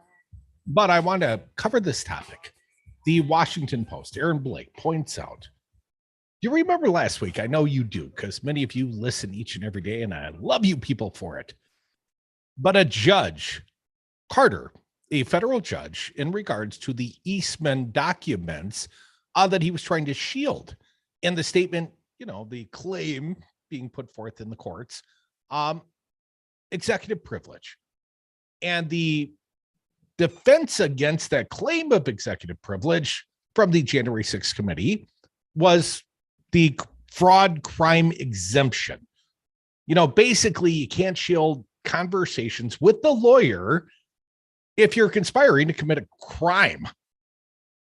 And that's what the judge effectively found. Carter, the federal judge in California, said, in all likelihood, the former president of the United States committed crimes. And that's where we pick up the conversation today. Judge says Trump likely broke the law, but most Americans aren't there yet. Well, that's clearly not people that have been listening to this fine program. Aaron Blake writes, last week, a federal judge reached an extraordinary conclusion. Former President Donald Trump, more likely than not, committed a crime in trying to overturn the 2020 election. Boom, drop the mic. That should be all the evidence you need. That's not Crudy saying it. It is a federal judge saying it about your former president. But the American people have yet to be convinced. In fact, the level of collective belief that Trump committed a crime between Election Day and January 6th remains noticeably stable when placed next to past instances in which Trump has been accused of crimes. And there have been a lot of those. The Quinnipiac University poll released Wednesday showed 46% of Americans believe that Trump committed a crime, compared with 48% that says he did not. The partisan splits are about what you would expect, with 9 in 10 Republicans convinced that Trump is innocent because, he strongly denied everything. Wasn't me, right? The Shaggy defense. And nearly 9 in 10 Democrats saying he's guilty. Independents are split down the middle, kind of like this nation. Those numbers echo past surveys of public reactions during other legal controversies from Trump's candidacy and presidency. They include hush money paid to Stormy Daniels, Russia's interference in the 2016 election, and the Ukraine scandal that led to Trump's first impeachment, amid the Russian investigation in late 2017, after criminal charges were brought against 3 Trump campaign advisors. 49% in surveys said that he had likely committed a crime, according to the Post ABC News poll. Now, 19% believe there was solid evidence of it at the time. In early 2019, former Trump lawyer Michael Cohen testified that Trump authorized, the case of Michael Cohen, and he's certainly an unsavory guy. I'm no big fan of the former fixer for the former president. But how can he be guilty of the crime, provide the evidence that his boss signed the checks, and somehow Trump is vindicated in the case? Michael Cohen is a very talented lawyer. He's a good lawyer in my firm. As it's written here, by early 2019, former Trump lawyer Michael Cohen testified that Trump authorized and reimbursed him to pay undisclosed hush money to 2 women who accused Trump of affairs during the 2016 campaign, a scheme for which Cohen pled guilty and got 3 years in prison. A Quinnipiac poll from that period found 45% of people believed Trump had committed unspecified crimes while in office, although 64% of all people believed he had committed crimes before becoming president. Now, at 64%, understand that's a lot of Republican supporters that voted for the man, yet they thought he had committed crimes before they voted for him. Just pointing that irony out. Here is what the parentheticals say with the article here. The scheme was hatched before the campaign, but it included payments to Cohen once Trump was in office. And polls conducted in March and April of 19 suggested views on this were indeed nuanced. A March 19 Marist College poll showed 24% thought Trump broke the law vis-a-vis Russia, but 33% said he had merely done something unethical. The following month, an AP NORC poll showed the percentage believed that Trump had done something illegal was up to 35%, but still about as many people labeled his actions as either unethical or faultless. Amid the Ukraine scandal in early 2020, those numbers rose again. The AP poll had him at 42% saying Trump did something illegal in pressuring Ukraine President Vladimir Zelensky. 32% said, it's just unethical. And a Pew Research Center poll at the time showed 63% thought Trump had probably done something illegal as president, including 1/3 of Republicans. You hearing me? A third of Republicans thought he probably had done something illegal as president, but 38% said he definitely had not. About the only time belief in Trump's criminality crested to a majority came very shortly after January 6th. You recall the Capitol insurrection. A post ABC News poll showed 54% said Trump should be criminally charged for inciting the riot. Quinnipiac pegged the number at the time at 51%. By the following month, though, things reverted to the mean. Another Quinnipiac poll gave people a third option, that Trump incited the riot but shouldn't face charges. And 6% endorsed that. Support for charges dropped to 45%. And today, the latest poll suggests the numbers remain largely unchanged at 46%. Now, that's like a litany of criminal allegations against the former president. I mean, I get it. You know, you can say it's all partisanship and a witch hunt, but there weren't 5 accusations, credible accusations against Obama. There wasn't one. You couldn't find a credible allegation of criminality against the former president, Barack Obama, during his entire 8-year term. So how Republicans just ignore all the evidence? Well, you know, they're at it again, trying to harm my guy just because he's a criminal. I think a lot of it is that it's political crimes. It's white collar stuff that, you know, I mean, you look at someone like Bernie Madoff. Everybody in general knows that he's a bad guy and he fleeced people, but they couldn't tell you specifically how he did it or what it even means. And at the end of the day, they're like, oh, he got in trouble for fleecing people. Well, I get fleeced every day just by existing. So what does it matter? My point is that if Donald Trump had actually, you know, stabbed somebody or killed somebody, this would be a different thing where that's a black and white thing. I can say guilty or not guilty or motive or not. This is something that's a little bit intangible for people to really grasp. And I think that's a huge factor in this. So unless he shoots someone on Fifth Avenue, they're not going to actually try to hold the man accountable? Unless it's a clear, direct, this, follow the dots. This is exactly what it is. Elevator speech. If you can get it to someone that way, maybe. But other than that, people are it's intangible for most people. I don't know what the January 6th is. If there's not a tangible connect the dots line between the actions, the incitement of Donald Trump, and especially now that we see the other evidence that's come to public light. I mean, there was an entire plan in place. I mean, he was perpetrating a coup on multiple levels. So anyways, I get it's nuanced. And, you know, the fact that the man wanted to steal the presidency, I know that takes a little bit of intellectual lifting, but I think you're capable, Republicans. I think you could do it. Just try a little harder. Let me wrap up this Blake piece at the Washington Post. That perhaps shouldn't be surprising. The 46% of Americans currently polling saying Trump's probably a criminal. That perhaps shouldn't be surprising. Trump weathered multiple scandals during his time in office, and his potential criminality featured in many of them to varying degrees.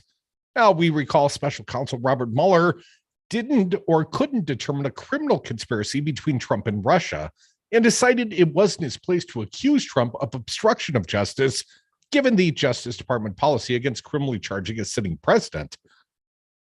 But he strongly suggested Trump's actions in as many as 5 instances, according to Aaron Blake, I would say my friend Jim Santel would point out, like 10 cases of obstruction might have met the required thresholds for obstruction. A later bipartisan Senate report also found additional hard evidence of coordination between Trump's campaign chairman, that was Paul Manafort, and a Russian intelligence officer, that was Kalimnik, though it's acknowledged that much remained deliberately obscured. Well, who's hiding it? Well, the Trump team's hiding it. They're coordinating with Russia, contrary to all the, denials? The Trump campaign manager who was working pro bono was giving Russian intelligence officers inside campaign polling. But that's not coordination. And in the Cohen case, the hush money was established as a crime, and he implicated Trump in its planning and execution, included by providing copies of the reimbursements. He had the receipts. He provided the Trump signed checks to the porn star, and yet they're still claiming this. Trump totally vindicated. On Ukraine, a congressional watchdog determined that Trump's White House holding up aid to the country was, in fact, illegal. Though it didn't address Trump's role specifically, the aid was held up in the service of leveraging Zelensky for a politically helpful investigation of Hunter Biden. Though the gambit failed and the aid was released, even next to all of these, there's arguably more there when it comes to the January 6th investigation. The connecting of the dots. Not only has a judge determined Trump likely broke the law, but he also found on Thursday that the Justice Department will investigate Trump's removal of 15 boxes of records from the White House. Kind of like Hillary's emails, Trump had 15 crates of top secret documents, including some labeled top secret, according to this article. I told you that. The January 6th committee has also said that Trump potentially broke a law against obstructing Congress certification of the election, a charge that most, though not all, judges have said can be used against January 6th defendants. But again, there is no real clamoring amongst a majority of Americans for charging Trump. Part of that is undoubtedly because of the partisanship, but a significant number of people who dislike Trump, his unfavorability ratings generally hovered in the mid-50s as president. That's his unfavorable. Never quite reached the point of believing he broke the law. And I blame you people, not you, not the smart ones, not you, Fancy Brian, per se, but if you don't believe he broke the law, you're just not being intellectually curious. It's all out there in the public record. Here's the conclusion of Aaron Blake's piece at the Washington Post. Public opinion shouldn't matter when it comes to whether Trump ultimately will be charged with a crime, be it by the Justice Department or by local authorities in Fulton County, Georgia, or Letitia James, or hell, I even hear they're trying to revive the Manhattan DA case against Trump. And part of it could simply be fatigue. But it does tell you something about how compelling the middle finds the evidence so far and about how such charges would be greeted. Well, Aaron Blake, I think you go a step too far. We don't know how these charges would be responded to by the American people. When a guy does a perp walk and has initial appearances and shows up in court, we have a tendency to believe maybe there's some there. But when the man goes through criminal activity after criminal activity and there's no charge, there's no indictment, he just claims, wasn't me. And the American people, in our infinite wisdom and our intellectual curiosity, the majority of us haven't gotten to the point where we look and say, oh man, there's evidence all over the frickin' place. If I want to know an answer, I just got to listen to the devil's advocates. Come back. We'll take some phone calls, 844-967-2789.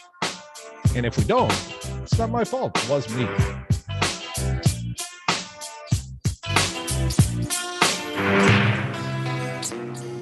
If we had confidence that the president clearly did not commit a crime, we would have said so. This was everything as bad a definition as you want to come up with. This should never be allowed to happen to our country again. That is correct. Would that be obstruction? Yes. Okay, forest animals, kids are coming to the forest, and it's up to us to make their visit a good one. Sparrow, have you practiced the most popular bird songs for the year? Of course. Catchy. I like it. River, how's the temperature? It's a refreshing 52 degrees, man. I love it. Turtle. He's not here yet, man. He's late every morning. Okay. Squirrel. The forest has been preparing just for you. To learn more about cool things to do in the forest, visit discovertheforest.org. Brought to you by the U.S. Forest Service and the Ad Council. Spruce up your home with soy candles from Wisco Home Goods. I'm Don, one of the owners of this family-owned Midwestern business in Madison, Wisconsin. Our candles are 100% sustainable and come in a variety of unique blends and scents. Did you know our candle jars are also double old-fashioned glasses? That's right, buy a candle and you get a free cocktail glass. Check out our blog at wiscohomegoods.com/blog for more information. That's wiscohomegoods.com/blog. The radio show your mother warned you about. Actual tyranny of a dictator. Dictator's going to dictate Putin. And what did Trump do? Trump kneeled to the man. embarrassing Republicans, and you're still with the guy. This is your front runner in 2024. You've been smoking some of Mike Lindell's crack. What are you thinking? They're the GCCCP. We are the Devil's Advocates. Live weekday afternoons from 3 to 6. Hi, folks. This is Kirk Bankstead of the Monaco Brewing Company, and I'm excited to announce our new beer, AOC IPA. This IPA pays homage to Alexandria Ocasio-Cortez, a champion of the progressive movement. AOC IPA is now available in stores throughout Wisconsin. Check our website, MonacoBrewingCompany.com, to see which stores in your area are carrying it.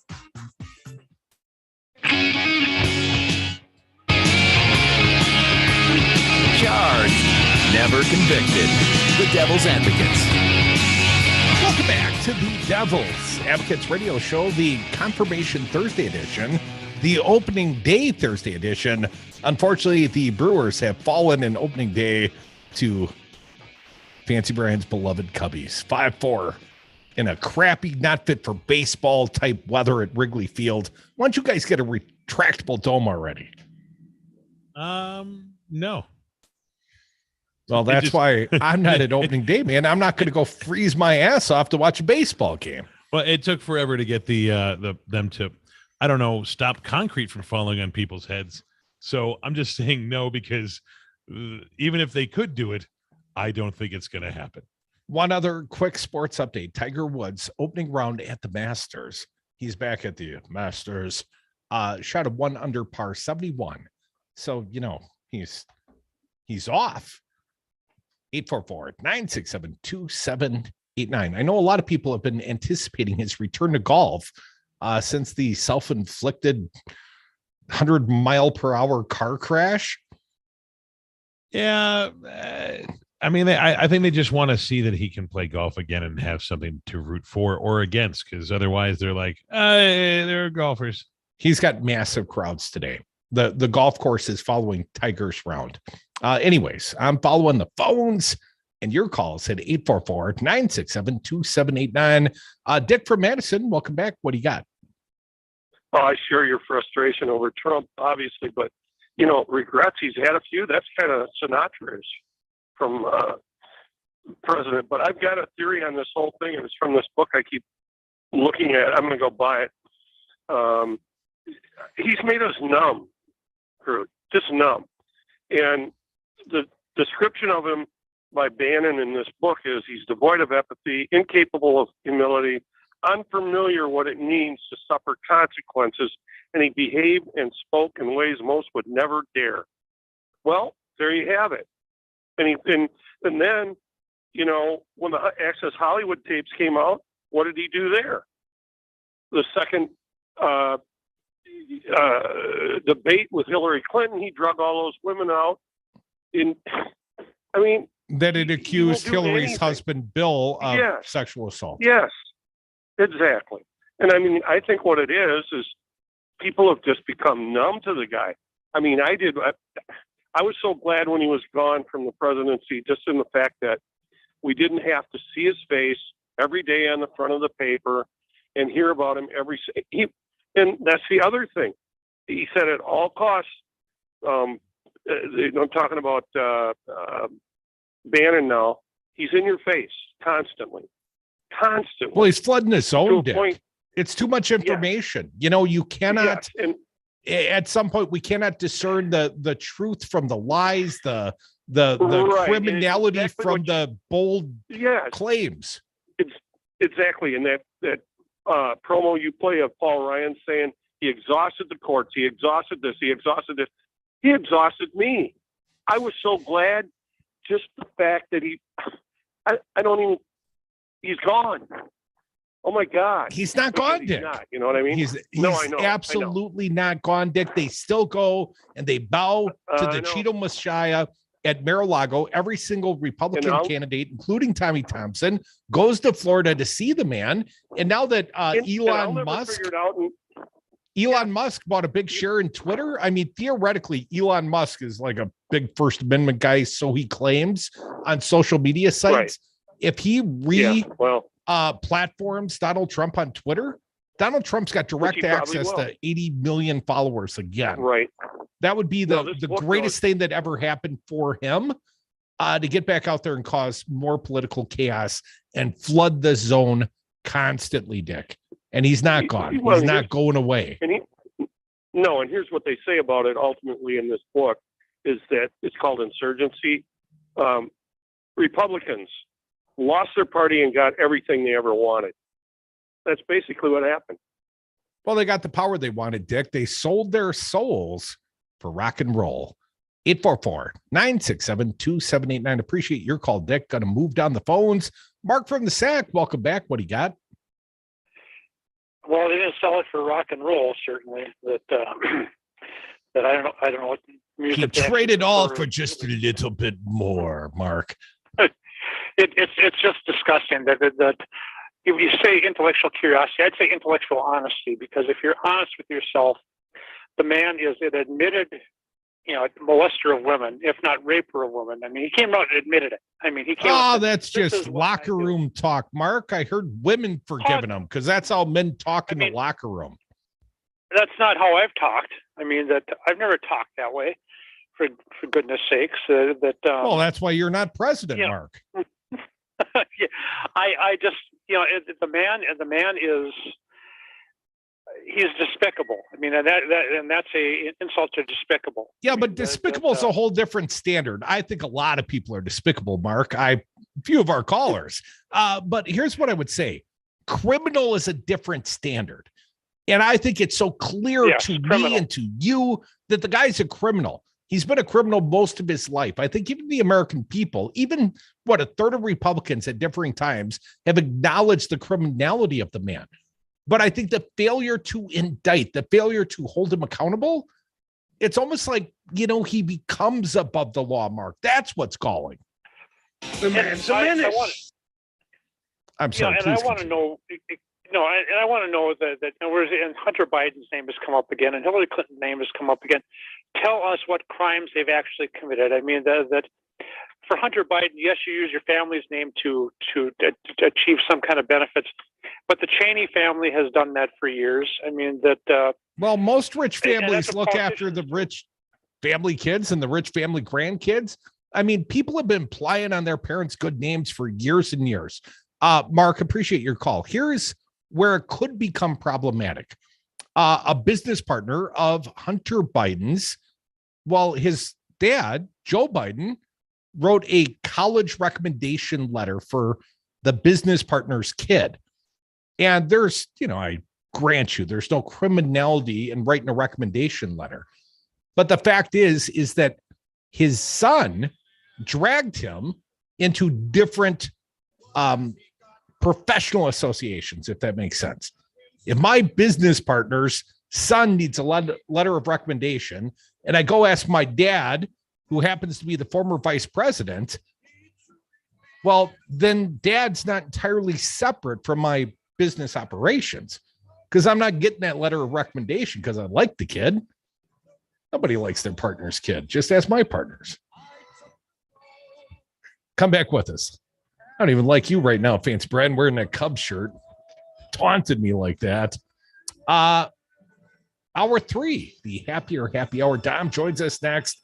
Hang tight on the phones. We're not dumping you. We're coming back to you at 844-967-2789. I'm a little sad, though. It could be an 0-162 season for the Brewers. Although I think that's unlikely. More Devil's Advocates. The Happier Happy Hour commences right now.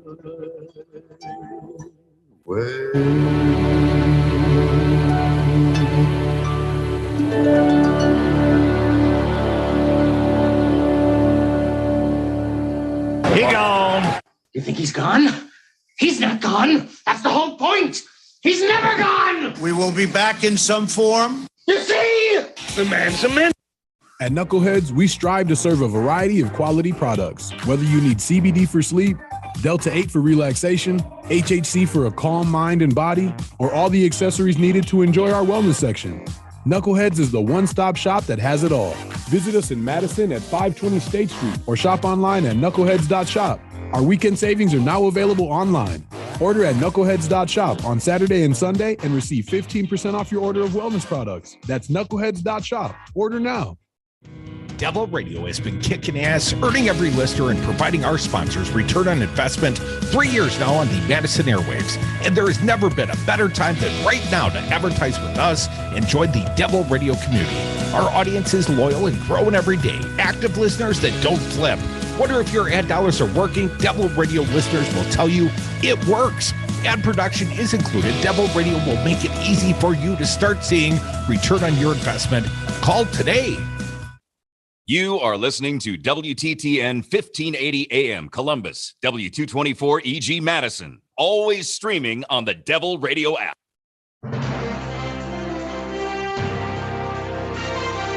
AP News, I'm Tim McGuire. In the Senate today. On this vote, the yeas are 53, the nays are 47, and this nomination is confirmed. Vice President Kamala Harris announcing the tally, confirming the appointment of Ketanji Brown Jackson, the first Black woman Supreme Court Justice. Senate Majority Leader Chuck Schumer. This is one of the great moments of American history. Jackson replaces retiring Justice Stephen Breyer. The court will remain split 6-3 in favor of conservatives. House and Senate vote to suspend most favored nation trade status and ban Russian oil imports in response to Russia's invasion of Ukraine and the suspected atrocities committed by Russian troops. In a speech to NATO leaders, Ukraine's Foreign Minister Dmytro Kuleba asked for more weapons, saying Russian military is preparing for a battle in eastern Ukraine on the scale of the largest battles from World War II. Involvement of thousands of tanks, armored vehicles, planes, artillery. This will not be a local operation based on what we see in Russia's preparations to it. Nations around the world turning to their oil reserves. Mike Hempen explains. The International Energy Agency says its 31 member nations have agreed to release a total of 120 million barrels over 6 months. That's the largest release in the history of the group. Half will come from the U.S. as part of the larger release from its Strategic Petroleum Reserve that President Biden announced last week. The latest releases from IEA members are in addition to the nearly 63 million barrels they said they would release last month to ease shortages.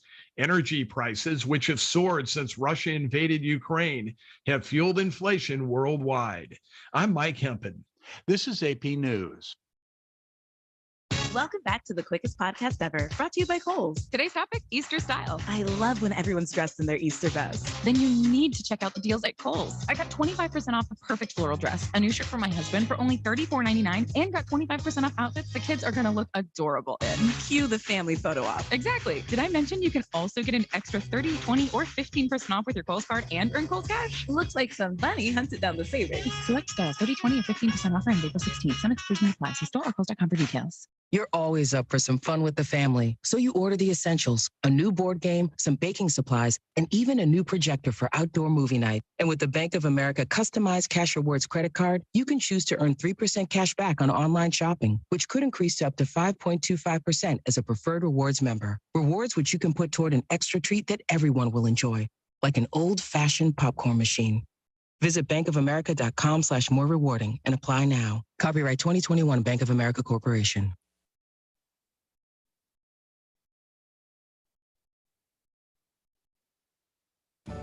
Hi, this is Brad from Zero Res. If you need someone to help with your carpet cleaning, business or residence, please give us a call.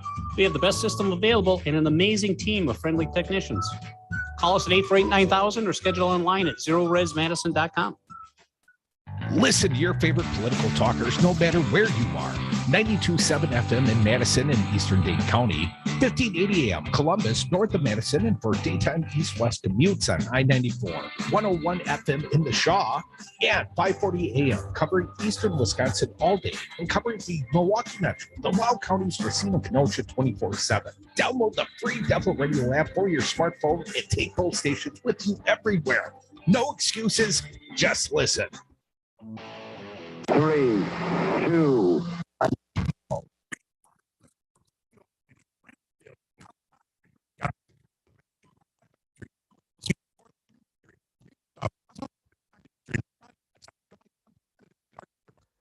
Listen to the Empowered Caregiver Show each Saturday and Sunday morning at 9 a.m. with hosts Liza Hellenbrand and Kristen Voss. Right here on Devil Radio 92.7, WTTN 1580 AM, and the Devil Radio app. 3, 2, 1, 0. Hey, it's Rocker, and I'm lifting off from Sal's Tomato Pies, enjoying a brand new cocktail called the Cosmonaut. It's an improved take on the classic cocktail with Madison-made Rocker vodka, featuring orange liqueur, house-made citrus cordial, lime, and cranberry. Experience liftoff with the Cosmonaut, the new cocktail featuring Rocker vodka at Sal's Tomato Pies in Sun Prairie, Madison, and the Dark Horse Art Bar. Must be 21. Please drink responsibly. For Devil Radio 92.7 FM and WTTN 1580 AM. I'm Luke Mathers with your headlines.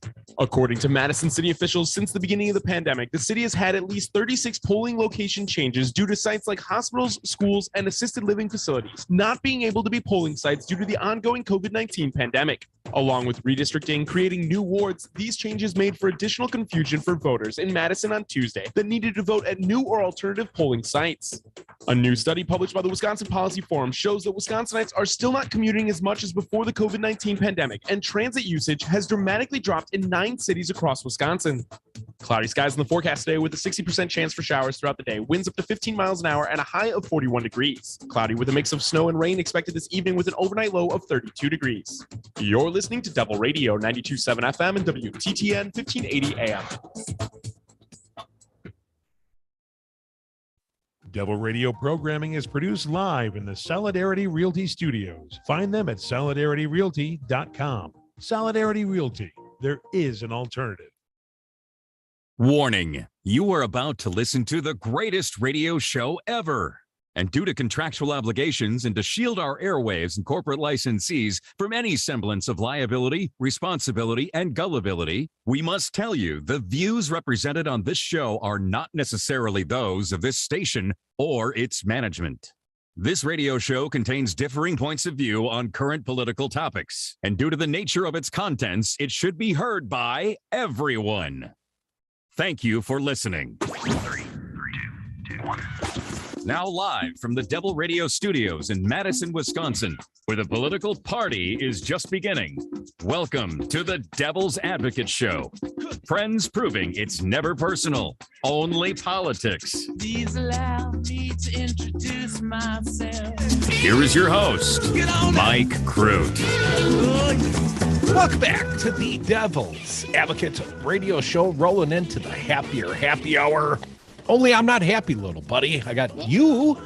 I'm okay with that. But come on, man. Why aren't you happy? Be happy, Crudy. I am very happy today. Well, let me tell you, I am happy that Ketanji Brown Jackson will soon be joining the U.S. Supreme Court. I am happy she was confirmed with Republicans. 3.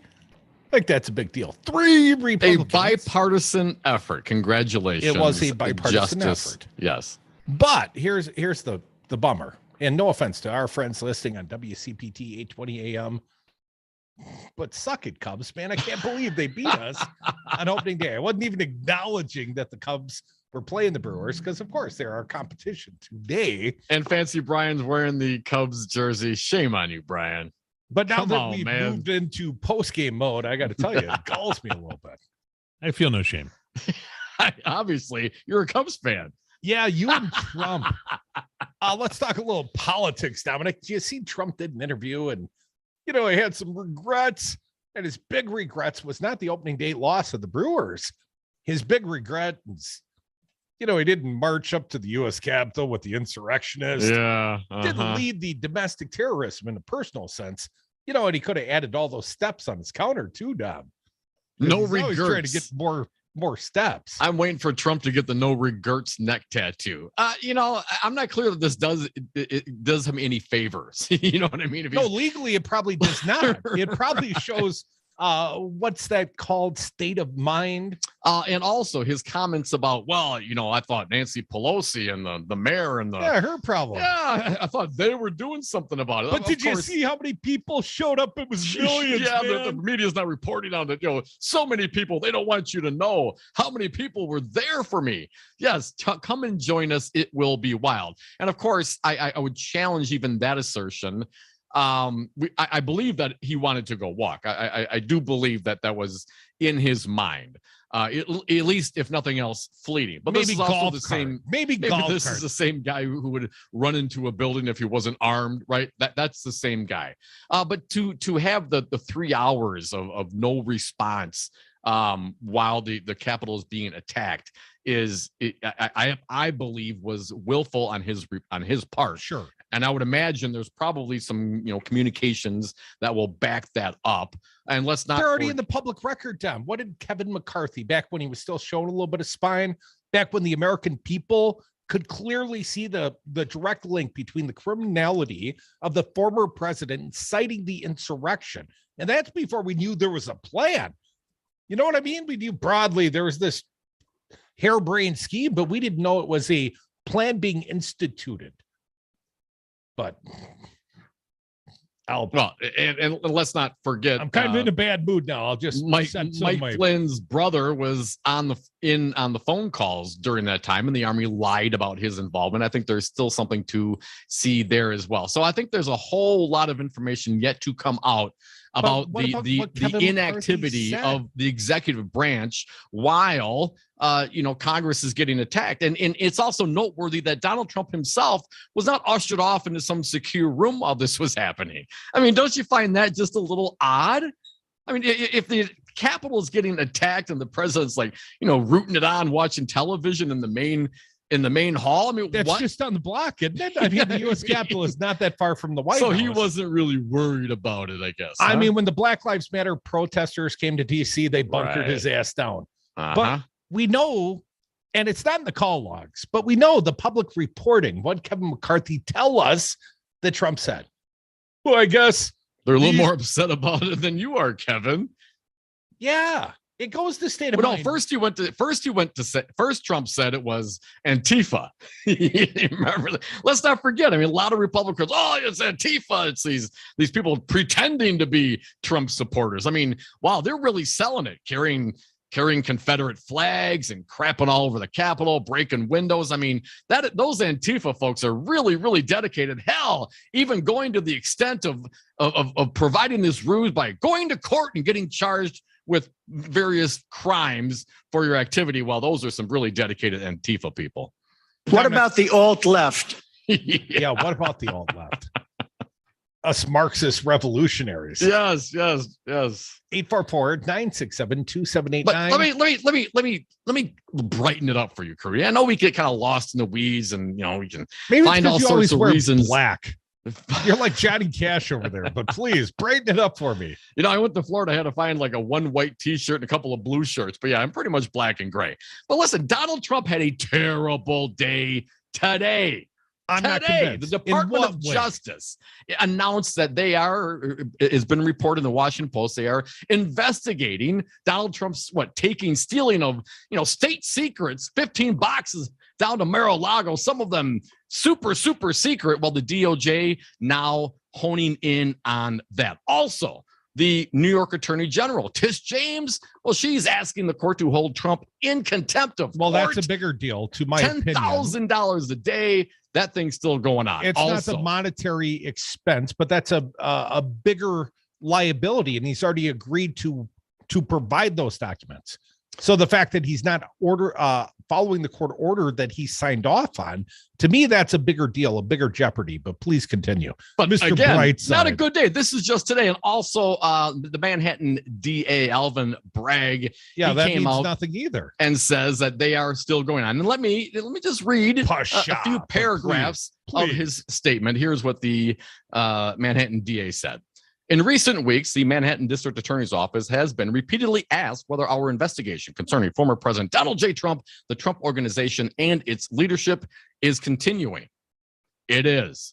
There have also been questions about the timing of the grand jury. As anyone who has worked in criminal cases in New York knows, New York County has grand juries sitting all the time. There is no magic at all to any previously reported dates. Our team working on this investigation is comprised of dedicated, experienced career prosecutors. They're going through the documents, used to be, interviewing witnesses, exploring evidence not previously explored, in the long and proud tradition of white-collar prosecutions in the Manhattan DA's office, we are investigating thoroughly and following the facts without fear or favor. The team is led by Susan Hoffinger, chief of the investigation division. Susan has decades of experience as an assistant DA and a defense attorney, including New York State grand jury and trial experience, which is crucial for this investigation. High-profile, complex investigations have been trademarks of my professional career, writes Manhattan DA Alvin Bragg. As a state prosecutor and federal prosecutor in the Southern District of New York, I successfully brought cases involving money laundering, witness tampering, mortgage fraud, official misconduct, and bribery. Oh, sounds like he's pretty dialed into what Trump's been up to. And I went wherever the facts took me, prosecuting 2 mayors, a city council member, an FBI agent, a former Senate majority leader, a district attorney, and business executives. Indeed, litigation involving the former president himself is not foreign to me. As the chief deputy at the New York State Attorney General's office, I oversaw the successful litigation against the former president, his family, and the Trump Foundation. These experiences shape my approach and the investigative steps that the team is hard at work on. Prosecutors fulfilling their duties cannot and do not bring only cases that are quote unquote slam dunks. To the contrary, every case must be brought for the right reason, namely that justice demands it. That's what I've done throughout my career, regardless of how easy or tough a case might be. I understand the public desire to know more about our investigative steps, but the law requires secrecy during an investigation. It is a felony in New York for a prosecutor to disclose grand jury matters, and for good reason. Doing so can create problems for cases and investigations, the individuals involved, and the criminal justice system. It can affect witness testimony or even lead to witness tampering. Unauthorized public disclosures also potentially can affect a defendant's right to a fair trial. While the law constrains me from commenting further at this time, I pledge that the office will publicly state the conclusion of our investigations, whether we conclude our work without bringing charges or move forward with an indictment. In the meantime, we will not be discussing our investigative steps, nor will we be discussing grand jury matters. In short, as we have previously said, the investigation continues. Well, Bragg, aren't you quite the James Comey? And by that, I mean worthless. This statement, worthless. This statement, it's a press release. It's a self-aggrandizing press release. His lead investigator resigned and called the guy out. I've never seen a speaking resignation of this sort. Jim Santel, our good friend, former U.S. attorney, talks about a speaking indictment. Well, the resignation letter that I described as the resignation heard around the world, well, that is in direct contrast to what Alvin Bragg, the DA, says. And here's the part that's got me really fired up. This is all small fry. I mean, we're talking about, top secret documents that the president, by the office he used to hold, can declassify top secret documents. So the fact that, he's a complete hypocrite in light of what he said about Hillary's emails doesn't mean he's got 15 criminal indictments sitting there. Not necessarily. If you didn't declassify him before you took him, Curdy, I think that might still be the case. But come on, man. Take the. It's not. They're top secret national security documents, man. You don't know that. Just stolen. That's the reporting. That is the reporting. And they're being super withheld. secret. The NARA is withholding these documents, so we do not yet know what is contained. We do not yet know. Come on, take the small victory, man. I mean, would you rather have Alvin Bragg come out today and say, you know what, we're dropping the case. This is all over. There's nothing to see here. Would you rather have the New York Attorney General Tish James, just say, you know what, we're not going to pursue this against Donald Trump? I told you that's the one that's actually got weight. Come on, man, take it. When they give you a tasty cheeseburger, Crudy, take a bite out of it. Stop bitching for just 1 minute, man. This is a great day for us, a terrible day for Donald Trump. The American people are not yet convinced of the criminality of Donald Trump. And if you're looking for crimes in a box, he took some boxes. When you put it like that, you could chop a body up and put them in boxes. Oh, there's some body parts in boxes. They're only boxes. But what are you talking? It doesn't matter if that's in a box. What is in the box is what matters, Trudy. Come on, man. What, you never stole some paperwork from work? You got some legal tablets from your old job here once upon a time. Come back, more Devils. No, I won't back down. No, we're not backing down. What's in the box? Make it the greatest radio show ever. The Devil's Advocates is my passion. It must be. I've been doing it for a decade. Running two Wisconsin radio stations, providing the only platforms of truth and resistance against fascism in a critical swing state, that's a vital mission and a tremendous responsibility. And it all costs money. So support the mission and the show. Join and give at patreon.com at the Devil's Advocates Radio. Help me change hearts and minds and just maybe save democracy. President Trump lost the election. Joe Biden won the election. Collectively, Republicans got 1.661 million votes, 51,000 more votes than Trump got. He exhausted his cases. He exhausted the court challenges. All the Republicans voted for Trump the way they voted for the assembly candidates. He would have won. It was not rigged. It was not stolen. Donald Trump lost the election. Joe Biden won the election. It's really clear. This message was paid for by the People for People Corporation. Donate online at p4ppc.org. Welcome to the Devil's Advocates. Everybody's going to claim they're a progressive at some point during this race. How about you, Fancy? Let's say the pool of candidates are all gardeners. If there's a progressive garden and all of the candidates are gardening a little bit, I feel like Tom would have more dirt on his hands. You've cleaned your hands 40 times. There's still somehow dirt on there in a good way because you've been doing the work. What you're saying is you have dirty thoughts about U.S. candidate Tom Nelson. Yes, but in a very progressive way. Follow the Devil's Advocates on Facebook and Twitter. Treat yourself to some Wisco Home Goods natural lotions or sugar scrub in 2022. I'm Don, one of the owners of this family-owned Midwestern business in Madison, Wisconsin. Our natural hand soaps, lotions, and sugar scrubs offer you the luxury you deserve. Wisco Home Goods self-care products come in a variety of scents you're sure to love. So go on, add a little pampering to your daily routine. Order at wiscohomegoods.com. Natural, healthy, nourishing self-care and more at wiscohomegoods.com.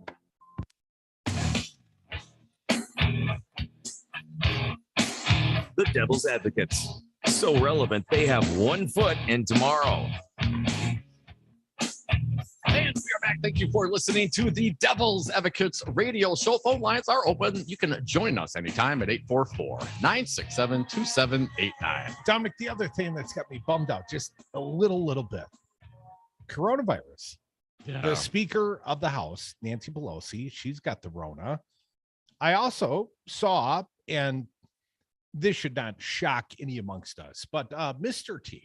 You remember Mr. T, Clubber Lang. Oh, he was in the Rocky 3 movie too. Had the A-team, man. Don't forget the A-team. Oh yeah, B.A. Baracus, I think was his character's name there. But I pity the fool. Yeah, I paid the fool. Well, Mr. T went out and got boosted. Apparently, he's over 50. He's eligible for a second booster, and he put something of the sort out there on these social medias. And who would come out and mock the man except Ted Cruz? You know, because I pity the fool. They're still fighting these fights. Quick article here from the Daily News. It's very brief, and then we'll get to the phones. Chris from Pointed, be patient for a minute longer. 844-967-2789. Be like Chris. Daily News writes, there's only one Mr. T, Texas Senator and movie buff. Is that what he is? A movie buff? Fancy Brian's a movie buff. Ted Cruz is a ass. Beep. Texas Senator and movie buff Ted Cruz took a shot at 80s actor Mr. T after the 69-year-old Chicago native tweeted that he was still taking precautions against COVID-19. How dare he? I just received my second Moderna booster vaccine, and I feel good. I can't do it, Mr. T. Has anyone got a Mr. T? Better than that? It's got to be better than that. I can't while I'm laughing. Mr. T went on to say, I'll just do a normal non-Mr. T voice. I'm still going to wear my mask and keep my distance because the virus ain't over. Fool. Grr. But I pity the fool. Tweeted out, grr. And while some of Mr. T's Twitter followers praise the fit and trim antagonist in the 1982 film Rocky 3, who also starred in the 1980s TV show The A-Team, we already noted that, Cruz painted him as a Hollywood elitist. You know, if there's anyone I think is a coastal elite, it's Mr. T.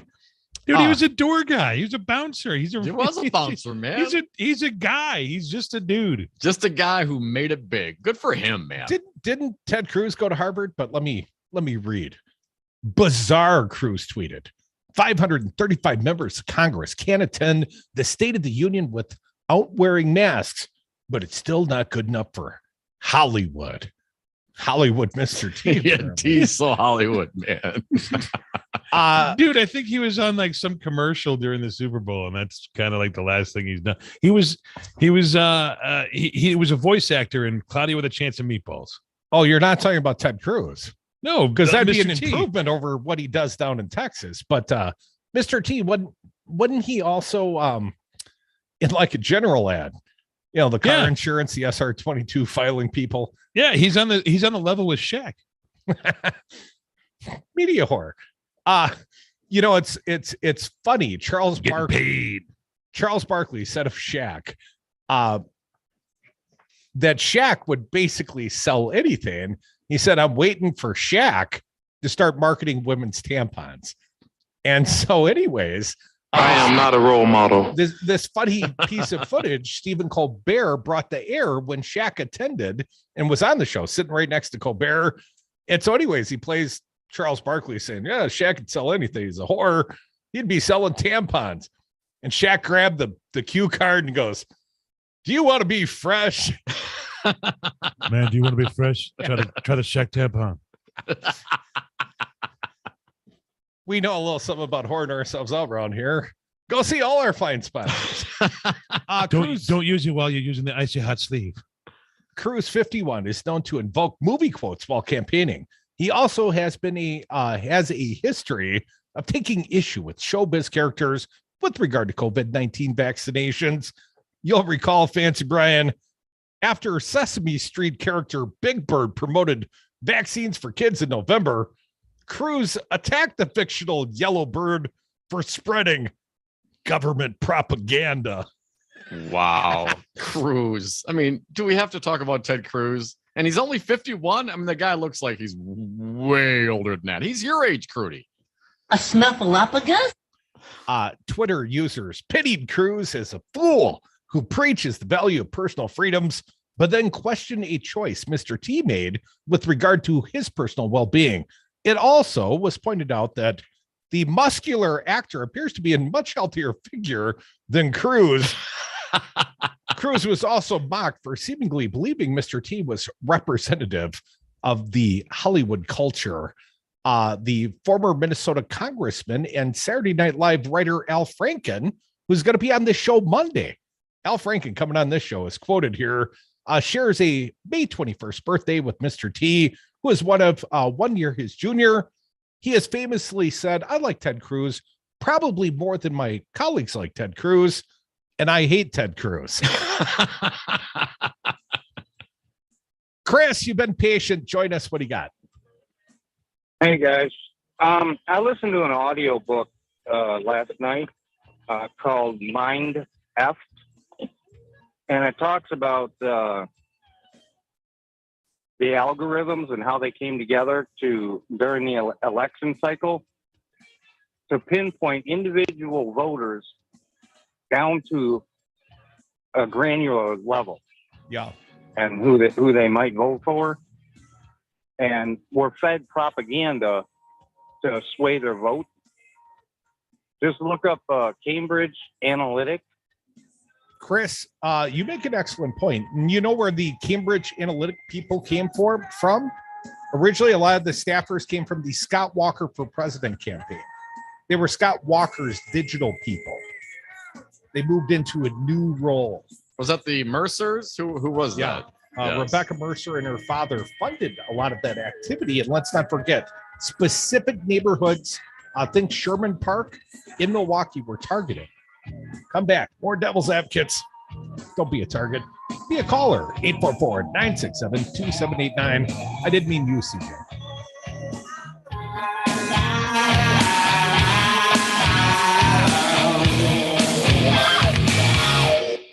Note that Senator Cruz went 2 minutes over, so. What's your prediction? Prediction? Yes, prediction. Pain. Ted Cruz, go yourself. You're listening to Devil Radio 92.7 and WTTN 1580 AM, and that's pretty cool. Join us at the Dark Horse Art Bar on April 20th to celebrate 420 and the anniversary of Candigenous. This unique celebration will feature specialty cocktails and mocktails made with hemp, delicious pizza from Salvatore's Tomato Pies, plus a Candigenous Bud Bar, live music from the Listening Party, browse handmade indigenous beaded jewelry, and organically grown Wisconsin hemp items. Candigenous anniversary at the Dark Horse Art Bar, April 20th, 6 to 8 p.m., 756 East Washington Avenue in Madison. Listen to Devil Radio 92.7 and WTTN 1580 AM, Madison's home for progressive news talk radio, bringing you a lineup of live talk radio every single weekday. Tune in for Dueling Tangents with Luke and Brian every afternoon from 2 to 3 p.m. for Wisconsin news and a tangent or two. The Devil's Advocates radio show is live every weekday from 3 to 6 p.m. Still, the greatest radio show ever. Always streaming at devilradio927.com. History made. I'm Tim McGuire with an AP News Minute. In the Senate. On this vote, the yeas are 53, the nays are 47, and this nomination is confirmed. Vice President Kamala Harris reading the vote confirming Ketanji Brown Jackson to the Supreme Court. Jackson is the first Black woman named to the U.S. Supreme Court. She replaces the retiring Stephen Breyer. The court will remain 6-3 in favor of conservatives. Congress has ended Russia's most favored nation trade status and bans Russian oil imports over the invasion of Ukraine and atrocities allegedly conducted by Russian troops. The UN General Assembly suspends Russia from its Human Rights Council. U.S. Ambassador Linda Thomas Greenfield. We all saw the gruesome images from Bucha, Demirka, Irpin, and other recently liberated Ukrainian cities. Lifeless bodies lying in the streets, some apparently summarily executed. I'm Tim McGuire. Welcome back to the quickest podcast ever, brought to you by Kohl's. Today's topic, Easter style. I love when everyone's dressed in their Easter best. Then you need to check out the deals at Kohl's. I got 25% off the perfect floral dress, a new shirt for my husband for only $34.99, and got 25% off outfits the kids are gonna look adorable in. Cue the family photo op. Exactly. Did I mention you can also get an extra 30, 20, or 15% off with your Kohl's card and earn Kohl's cash? Looks like some money hunted down the savings. Select styles, 30, 20, or 15% off around April 16th. Some exclusion applies. See store or Kohl's.com for details. You're always up for some fun with the family, so you order the essentials, a new board game, some baking supplies, and even a new projector for outdoor movie night. And with the Bank of America customized Cash Rewards credit card, you can choose to earn 3% cash back on online shopping, which could increase to up to 5.25% as a preferred rewards member. Rewards which you can put toward an extra treat that everyone will enjoy, like an old-fashioned popcorn machine. Visit bankofamerica.com/more rewarding and apply now. Copyright 2021 Bank of America Corporation. Time for an update from Up North News. I'm Pat Quitlow. History was made in the U.S. Senate as Judge Ketanji Brown Jackson became the first woman elevated to the position of justice on the U.S. Supreme Court. As you would expect, Wisconsin's 2 U.S. senators, one Democrat, one Republican, differed in their votes. Ms. Baldwin. Ms. Baldwin, aye. Ron Johnson was not among the 3 Republican senators who joined all 50 Democrats. On our website, we have the story of a couple of candidates who ran for school board this week and overcame the politics of fear and division that we're seeing in so many races around the state. And despite a pandemic economy that ran roughshod over so many people's lives and bank accounts and job status, Wisconsin's billionaires did all right. The new list is out from Forbes, and the Milwaukee Business Journal helped nail down who are the top 10 in Wisconsin. We've got that for you over in our newsletter and on our website at upnorthnewswi.com.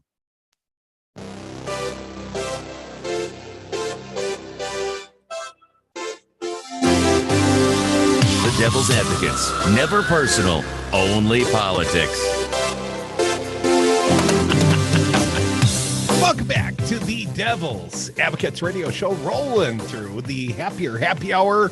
I got Dominic, I got Fancy Brian, I got Evan, lightly screening your calls at 844-967-2789. Dom, your thoughts before we go back to the lines? I just think you need to have a better attitude about today. Oh, Curdy. you take that back. I mean, I find it so, usually I'm the pessimist, man. I want real indictments. I don't want the I. specter of future, maybe something, because he brought some some paperwork out of Mar-a-Lago? Come on, man. Al Capone was untouchable until he got touched. John Gotti was a Teflon Don until he stuck to the pan. Everybody is getting away scot-free until they're not. So, I don't know yes, it'd be nice to have it happen today, but it's not happening today, but it's still in the works. And Donald Trump, even it continues to make trouble for himself. So I'm down, man. We talk about, was Garland doing anything? Well, yeah, I think he is. The Manhattan DA, well, he came out and I don't know why you're so, you object to this. Presumably he's feeling some pressure because of the people resign, but you don't know what kind of, pissing contest was going on there. You got a new guy come in, and the people that were appointed under the last guy left. It's not uncommon for there to be a philosophical or legal difference in opinions when these things happen, man. So I'm glad he came out and clarified, at least said something today. It's better than saying nothing. Yes, he made every effort to save face with the press release. And his lead prosecutor said, all the evidence is there. And what are you waiting for? And apparently, wanted to roll out a press release and tell you what a great prosecutorial resume he has. Well, and his lead investigator in this, and that they're going after other information that has not been investigated yet. There's some. If you've got all the proof there to convict, why do you got to go find more? That was Mark Pomerantz's biggest objection at his point of resignation, is all the evidence is there. Sure, could you always hope for a little tighter, a little better, one more bow to tie around your case? Sure, but we've got all the evidence we need to convict the former president now. So why would I be excited? Because the guy sent out a press release and said, no, we're really trying hard. Don't believe the lead prosecutor, the guy that was hired by the last guy. The unpaid guy, that guy, the guy that was unpaid. He was unpaid, Curdy, right? And he was also brought in by the last guy who held the position. When you have a regime change, when you have new people at top, they bring in the people they want and do it how they want. And lots of times there's conflict. Now, I'm not saying that that's the case, but here. That's still not getting me excited. I'm not feeling a shiver up my leg. If you'll do you feel more or less positive about this press release? Do you feel more or less positive about this than before he put this out? This Bragg's press release is meaningless. He already is wrapped up and started sending evidence back. So really? Why would I care? Wait. Yes. I need you to Google that, clarify that. Where did you find that information? Because my understanding that has been reported. It was leaked from the Trump people. So says Palmer. I've seen different reporting on that. So until you can tell me that that's actually happening. You're questioning my memory of sources? I'm not. No, I've read the same reports, but I'm also telling you I've read other reports that are contradicting what you have just said. So I'm supposed to get excited about contradicted reporting on whether or not listen, you're the one. If you believe, Crudy, that evidence is being sent back, right? You believe that, right? That's you read that and you believe reported. it. Now I've read that that's not the case. So we have contrary information in that regard. So if that kind of information was leaked by, I don't know, the Trump camp, would that have any impact on your position, whether or not evidence is actually be reporting the Trump camp's leak that the evidence is being returned? That's coming unnamed from the sources, man. Office, man. That's coming unnamed from sources. Okay, I'm super excited that unnamed sources, which you want to refute because some guy dropped a press release. We have clear evidence let me please. We have clear evidence in the public record of the criminality of the former president, whether it's the tax return stuff, which is what's being alleged in the Manhattan DA's office by Alvin Bragg, but his just quit the job lead prosecutor guy said, you quit investigating. You're dropping the ball. And he comes out and says, no, I'm not. Well, he just got crapped all over in the public. He had to do something. He's an elected official. He's trying to save face. You know what would save face? Indictments. Indict the SOB. You know the crimes are there. Drop the indictments. Be it Fulton County, be it this guy in the Manhattan DA's office. The only one that's doing her job, as near as I can tell, is Letitia James. She's got a court ruling. She's trying to uphold the court ruling. It might be a civil matter, but she's got some teeth behind the prior judge's ruling. She has an enforcement mechanism for the documents she wants. So that's the only one I'm going to take any sort of, tickle up the leg from. But everything else is still moving forward. Everything else is crap at this point. Come on. It's all small potato stuff, dude. Any one of those things could bring this guy down, man. What are you talking about? Criminal allegations against the man. Yes, there have been for years and years, and any one of them any singular one could take him down, Crudy. So you think that what does take him down mean? I think that it is not nearly as dire as you think it is. And I'm with you on the fact that yes, it'd be nice. Dire meaning that Trump walks. Trump walks. Trump is John Gotti. Trump's going to walk. That's what a lot of people think, right? Do you think that? Do you think Trump walks? I am very, let's just say, frustrated, angry, and somewhat depressed because despite the clear criminality that we see exposed in public records and the reporting, well-sourced, we don't see any movement to hold the former president accountable for what is clearly the less nuanced crime, the January 6th, be it the incitement directly of the insurrectionist at the Capitol or the greater scheme to overturn the election, man. That's the crime. It's the crime against democracy. And until there is charges, until the American people see this SOB held responsible, I'm going to have a hard time getting all peppy on a Thursday afternoon. Oh, man, you're such a Debbie Downer, man. Bring it around, Crudy. Got to have a positive attitude to this. None of these investigations have been shut down. Not one singular one of them. Donald Trump continues to lose cases. Technically, the one on Stormy Daniels has been shut down, and we saw all sorts of clear evidence. I mean, hell, Michael Cohen went to jail for the same thing that Donald Trump is walking the streets supposedly being vindicated by, right? The legal fees to Stormy Daniels, Donald Trump claimed vindication. Michael Cohen went to prison for the very same crime. We know there's a crime. It was never prosecuted. So how am I supposed to get optimistic about some paperwork crimes? I mean, they tried to smear because, man, with it. But what paperwork crimes? Paperwork crimes, right? Al Capone. Well, that's different than tax. Wait, what? I mean, what? Paperwork crimes is taking paperwork paper crimes down to Mar-a-Lago, love letters. If the paper has national security implications, and we both agree that Trump is, if nothing else, perhaps compromised, if not, coordinating with foreign sources, that alone could bury the guy. And the fact that the DOJ is apparently, according to the reporting in the Washington Post, starting to look into that is a positive thing. Of course they should look into it, and you should not discount it because it's national security on a piece of paper. Would you feel better if it was a hard drive? That reporting of the possible investigation of Trump taking the paperwork off campus, the paper crimes, as I've described it, if you read the Washington Post reporting, the DOJ didn't actually make comment. This is some unnamed people sources speaking on the condition of anonymity, just like the same people who said that the information is being returned to witnesses in the Trump case of the Manhattan DA. I tell you what, let's take some calls and I'll do a little Googling because that was being widely reported. I'm supposed to discount that reporting and be excited because of a self-serving press release from the Manhattan DA's office. How many press releases are released that aren't self-serving, Crudy? I mean, isn't that kind of the point of a press release? So yeah, there's some people in the state running entire campaigns and governance on press releases. I won't name names though. 844-967-2789. Wisco Paul, how you doing? Hey, Paul. Hey, good afternoon, Devils. First of all, 3 U.S. senators did the right thing today. One from Utah, one from Maine, and one from Alaska. The second thing is, I think Boss is above the law.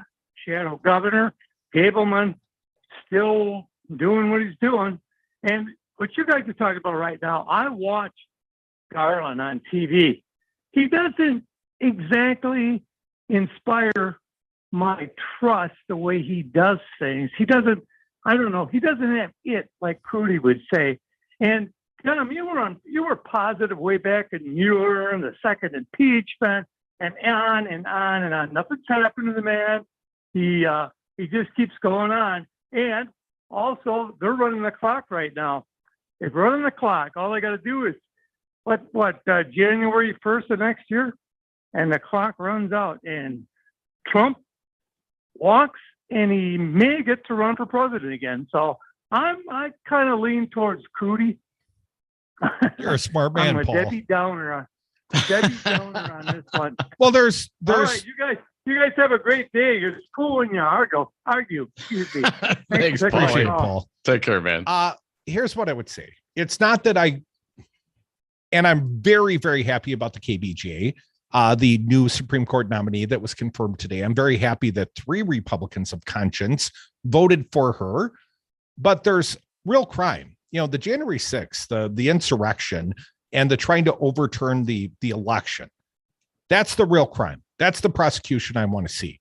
I'm not looking for the guy to get hung up on parking tickets and whatever. And it's not any means necessary sort of prosecution. But you realize There's the one DOJ specific crime they've now gone after 700 of the people. Now they're working on the funders, the organizers. I mean, they're getting. I mean, I don't know what you're looking for, man. They just reported that earlier this week, last week. I understand that, Curdy. But you could have think about the indictments in the massive inner investigation circle. that this has to. You think something like this can be investigated in a month? I mean, you know what I mean? 15 months, 16 months, Don. All right, so right, and you got to work your way up. And we just went to trial in the last couple of months. Do you yes, work your way up from the really. very lowest peg on Have you seen mob prosecutions, man? Yes. Isn't that how they do it? That's how they do it. Yeah, well, the typical mob boss isn't geared up for his reelective campaign, which would give him a get out of jail free card, right? I mean, they act like the sitting president is above the law. And Donald Trump's about to go run for president again. And he gets another get out of jail free card. And then he can pardon himself? So no, I'm not getting excited till I see specific. Well, and listen, the OLB memo has never been challenged. I highly doubt if there ends up being some sort of prosecution of Donald Trump and he decides to run, and for some way, if he wins, while there's an active indictment and trial against him, that he can just pause all that and walk away. I think there'd be a challenge of the OLB ruling on that. And I think there absolutely should be. I don't give a damn if the president, if you say that you can be sued for some matters and not others, and somehow that you can't compartmentalize that. I mean, that's a bunch of bunk, man. The Department of Justice took up the Trump Department of Justice position in regards to the rape allegation, the defamation suit. If you'll recall, Bill Barr wanted the United States government to replace Donald Trump, personal citizen, in the defamation case. He was accused of raping a woman at Nordstrom's in a dressing room. And Barr took that position. You know who else took that position? Joe Biden's AG, Merrick Garland, took that position in regards to Donald Trump's personal civil suit, where he was sued for defamation about lying about whether or not he raped a woman. I guess it was maybe Bergstrom's department store. Okay, to get all of the facts not entirely accurate. I got more of them right than you do, man. Come back, poor devils. I highly doubt it. Phone line's open. Like 63%. You're like 37, man. You're the other 37. 844. So we're between the two of us, we're always right. One of us is. 844-967-2789. I'm pretty sure that's the phone number. A man stands alone at a plate. This is the time for what? For individual achievement. There he stands alone. But in the field, what? Part of a team. But nobody likes me. You got nothing. Happy birthday to you. Happy birthday to you. Birthday parties.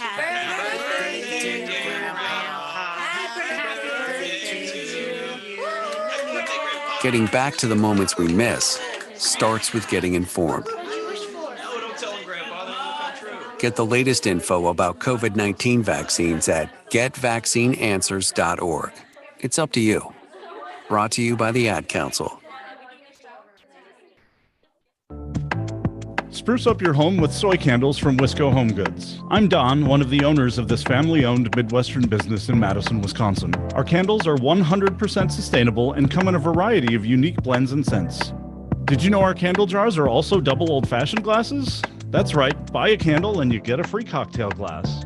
Check out our blog at wiscohomegoods.com/blog for more information. That's wiscohomegoods.com/blog. The Devil's Advocates. But do you think the Biden administration's called up Laura Ingraham and making the announcement to the world that we're invading Russia with amphibious troops?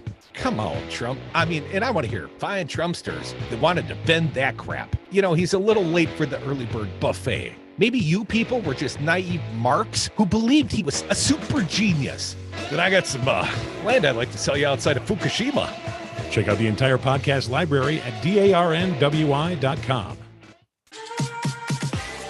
Hi, folks. This is Kirk Bankstad at the Minocqua Brewing Company, and I am proud to introduce you to Choice, our new pink grapefruit flavored hard seltzer. Choice was made in collaboration with Planned Parenthood of Wisconsin, and 5% of the proceeds from every can goes to support them and their fight for reproductive freedom. Choice hard seltzer tastes great and comes in at only 105 calories per can. Go to our website, MinocquaBrewingCompany.com, to find where you can buy Choice hard seltzer.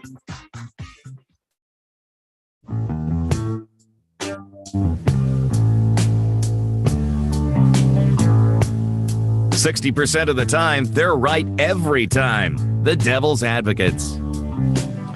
And we are back. Thank you for listening to the Devil's Advocates radio show. Last segment of the day. If you got something to say, hit us up 844-967-2789. Crudy, let me just remind you from, so far long ago, 2 days ago, from the New York Times headline, Justice Department investigation on January 6th confronts sprawling cast of characters. A couple paragraphs. According to a subpoena issued by the grand jury, prosecutors are asking for records about people who organized or spoke at several pro-Trump rallies after the election.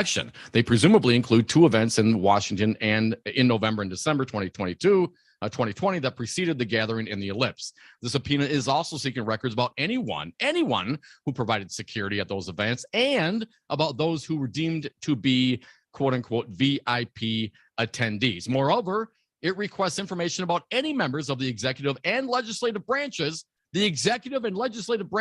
who may have taken part in planning or executing the rallies or try to, quote, obstruct, influence, impede, or delay the certification of the presidential election. Now, this is a grand jury subpoena under the DOJ from 2 days ago. And then you follow that up with the sweet-ass reporting we got today, and you're telling me, oh, no, this is terrible. This is never going to work. I want indictments too. But come on, man. Stuff takes time.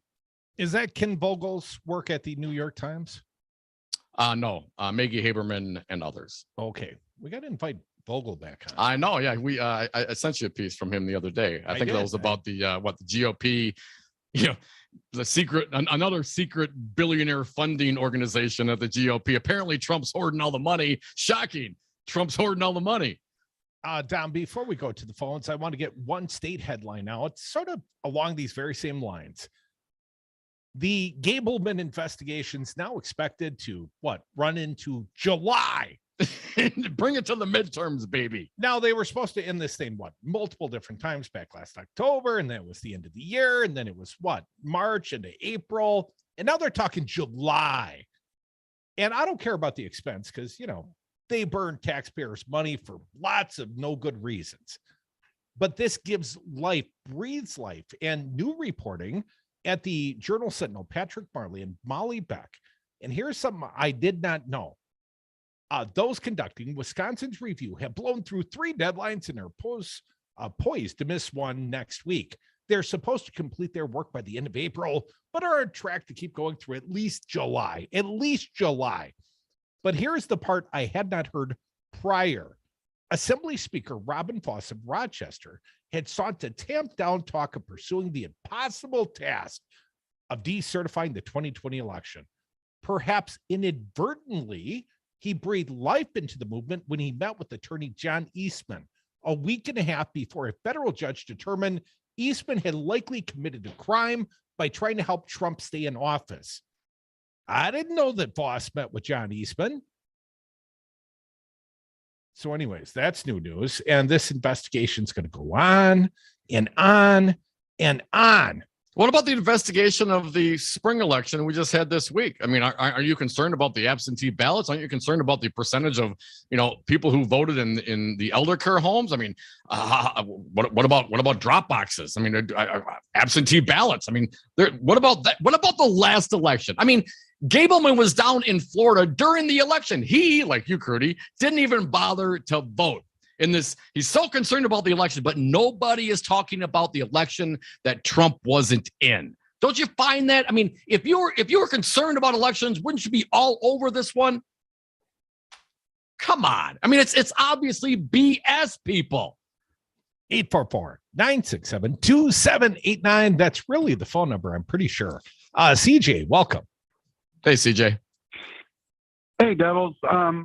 As you guys focus on Trump, it took January 6th for Democrats, liberal, progressive Marxists to respect law and order and the police. Well, there's a red wave coming this November. And you know why? Why, man? People Tell don't me. care about Trump right now. They care about gas prices, grocery prices, heating and air conditioning prices. And as you guys try to deflect to Trump, we're watching Joe Biden become the worst president ever in our history. Hey, CJ, a year and a half. Where's to find how? Let me point something out, CJ. As unpopular as my president Joe Biden is right now, he's still higher than Trump ever achieved in approval ratings. What do you have to say about that, CJ? You guys go ahead and believe that. That's true, CJ. That. But this November, that he's doing such a great job that they're talking about. If Republicans are less popular in the polling than Joe Biden, whatever, and you look at the congressional Republicans, very unpopular, what makes you think this is a red wave coming, sir? Everywhere you look, you name it. I would say before you go down a whole nother list and rabbit hole, man, you, like Dom, suffer from wishful thinking, CJ. Yes, you Marxists. Obviously, inflation and those things. We'll see where we're at come the midterms in November. I mean, that's a ways away from now. And there have been a lot of positive things that this president has presided over. The jobless claims are down. Unemployment is up. I mean, the GDP is growing. I mean, there's lots. If you're looking at just the fiscal part of it, there's lots of other sides of the equation to the inflation problem. Yeah, but most people only see the inflation problem. Joe Biden certainly being tagged with that. I have no doubt. CJ's right on that point. But what CJ's not factoring in is the rulings of the 6-3 conservative Supreme Court. When they throw out Roe v. Wade by the end of June, that's going to have a disastrous, I mean, at least if you're a conservative like CJ, you are going to wake a sleeping giant that is the female electorate, the young population. Lots of people are going to say, what the just happened? And they're going to wake up, CJ. So your engagement, the right's so engaged behind the notion that Donald Trump had the last election stolen from him. And somehow that's an engaging notion for your party. But what you're doing with that information, or at least this claim that's never really made any sense to anybody, except for Michael Gableman and apparently you, CJ, is you're tearing your own party apart. You got people trying to throw out the Speaker of the Assembly right now. You got people running on the campaign platform of decertify the election. And you think this is going to lead to a red wave that compelled with the overturning of Roe v. Wade? Because sadly, that's come down the pike, folks. CJ, that ain't going to be a red wave. That's going to be a red wedding. It's going to be a bloodbath. Thank you all for listening to the Devil's Advocates Radio Show, perhaps excepting you, CJ. Thank you to my fine guest, John Nichols. Thank you, Dominic. Thank you, Fancy Brian. Thank you, Adam. Yeah, thank you all for listening. Now stick around in the Shaw. We got Joel Clayfish, raised in the Shaw, and here in Madison. Rolling out soon. Thursday nights for sharp elbows. Keep it locked. Devil Radio, the Shaw. You're listening right now. Just do so for your phone. Get your hero,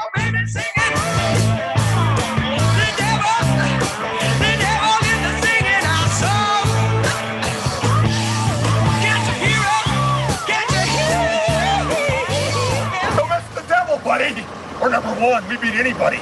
We're the Devils! The Devils! But I pity the fool.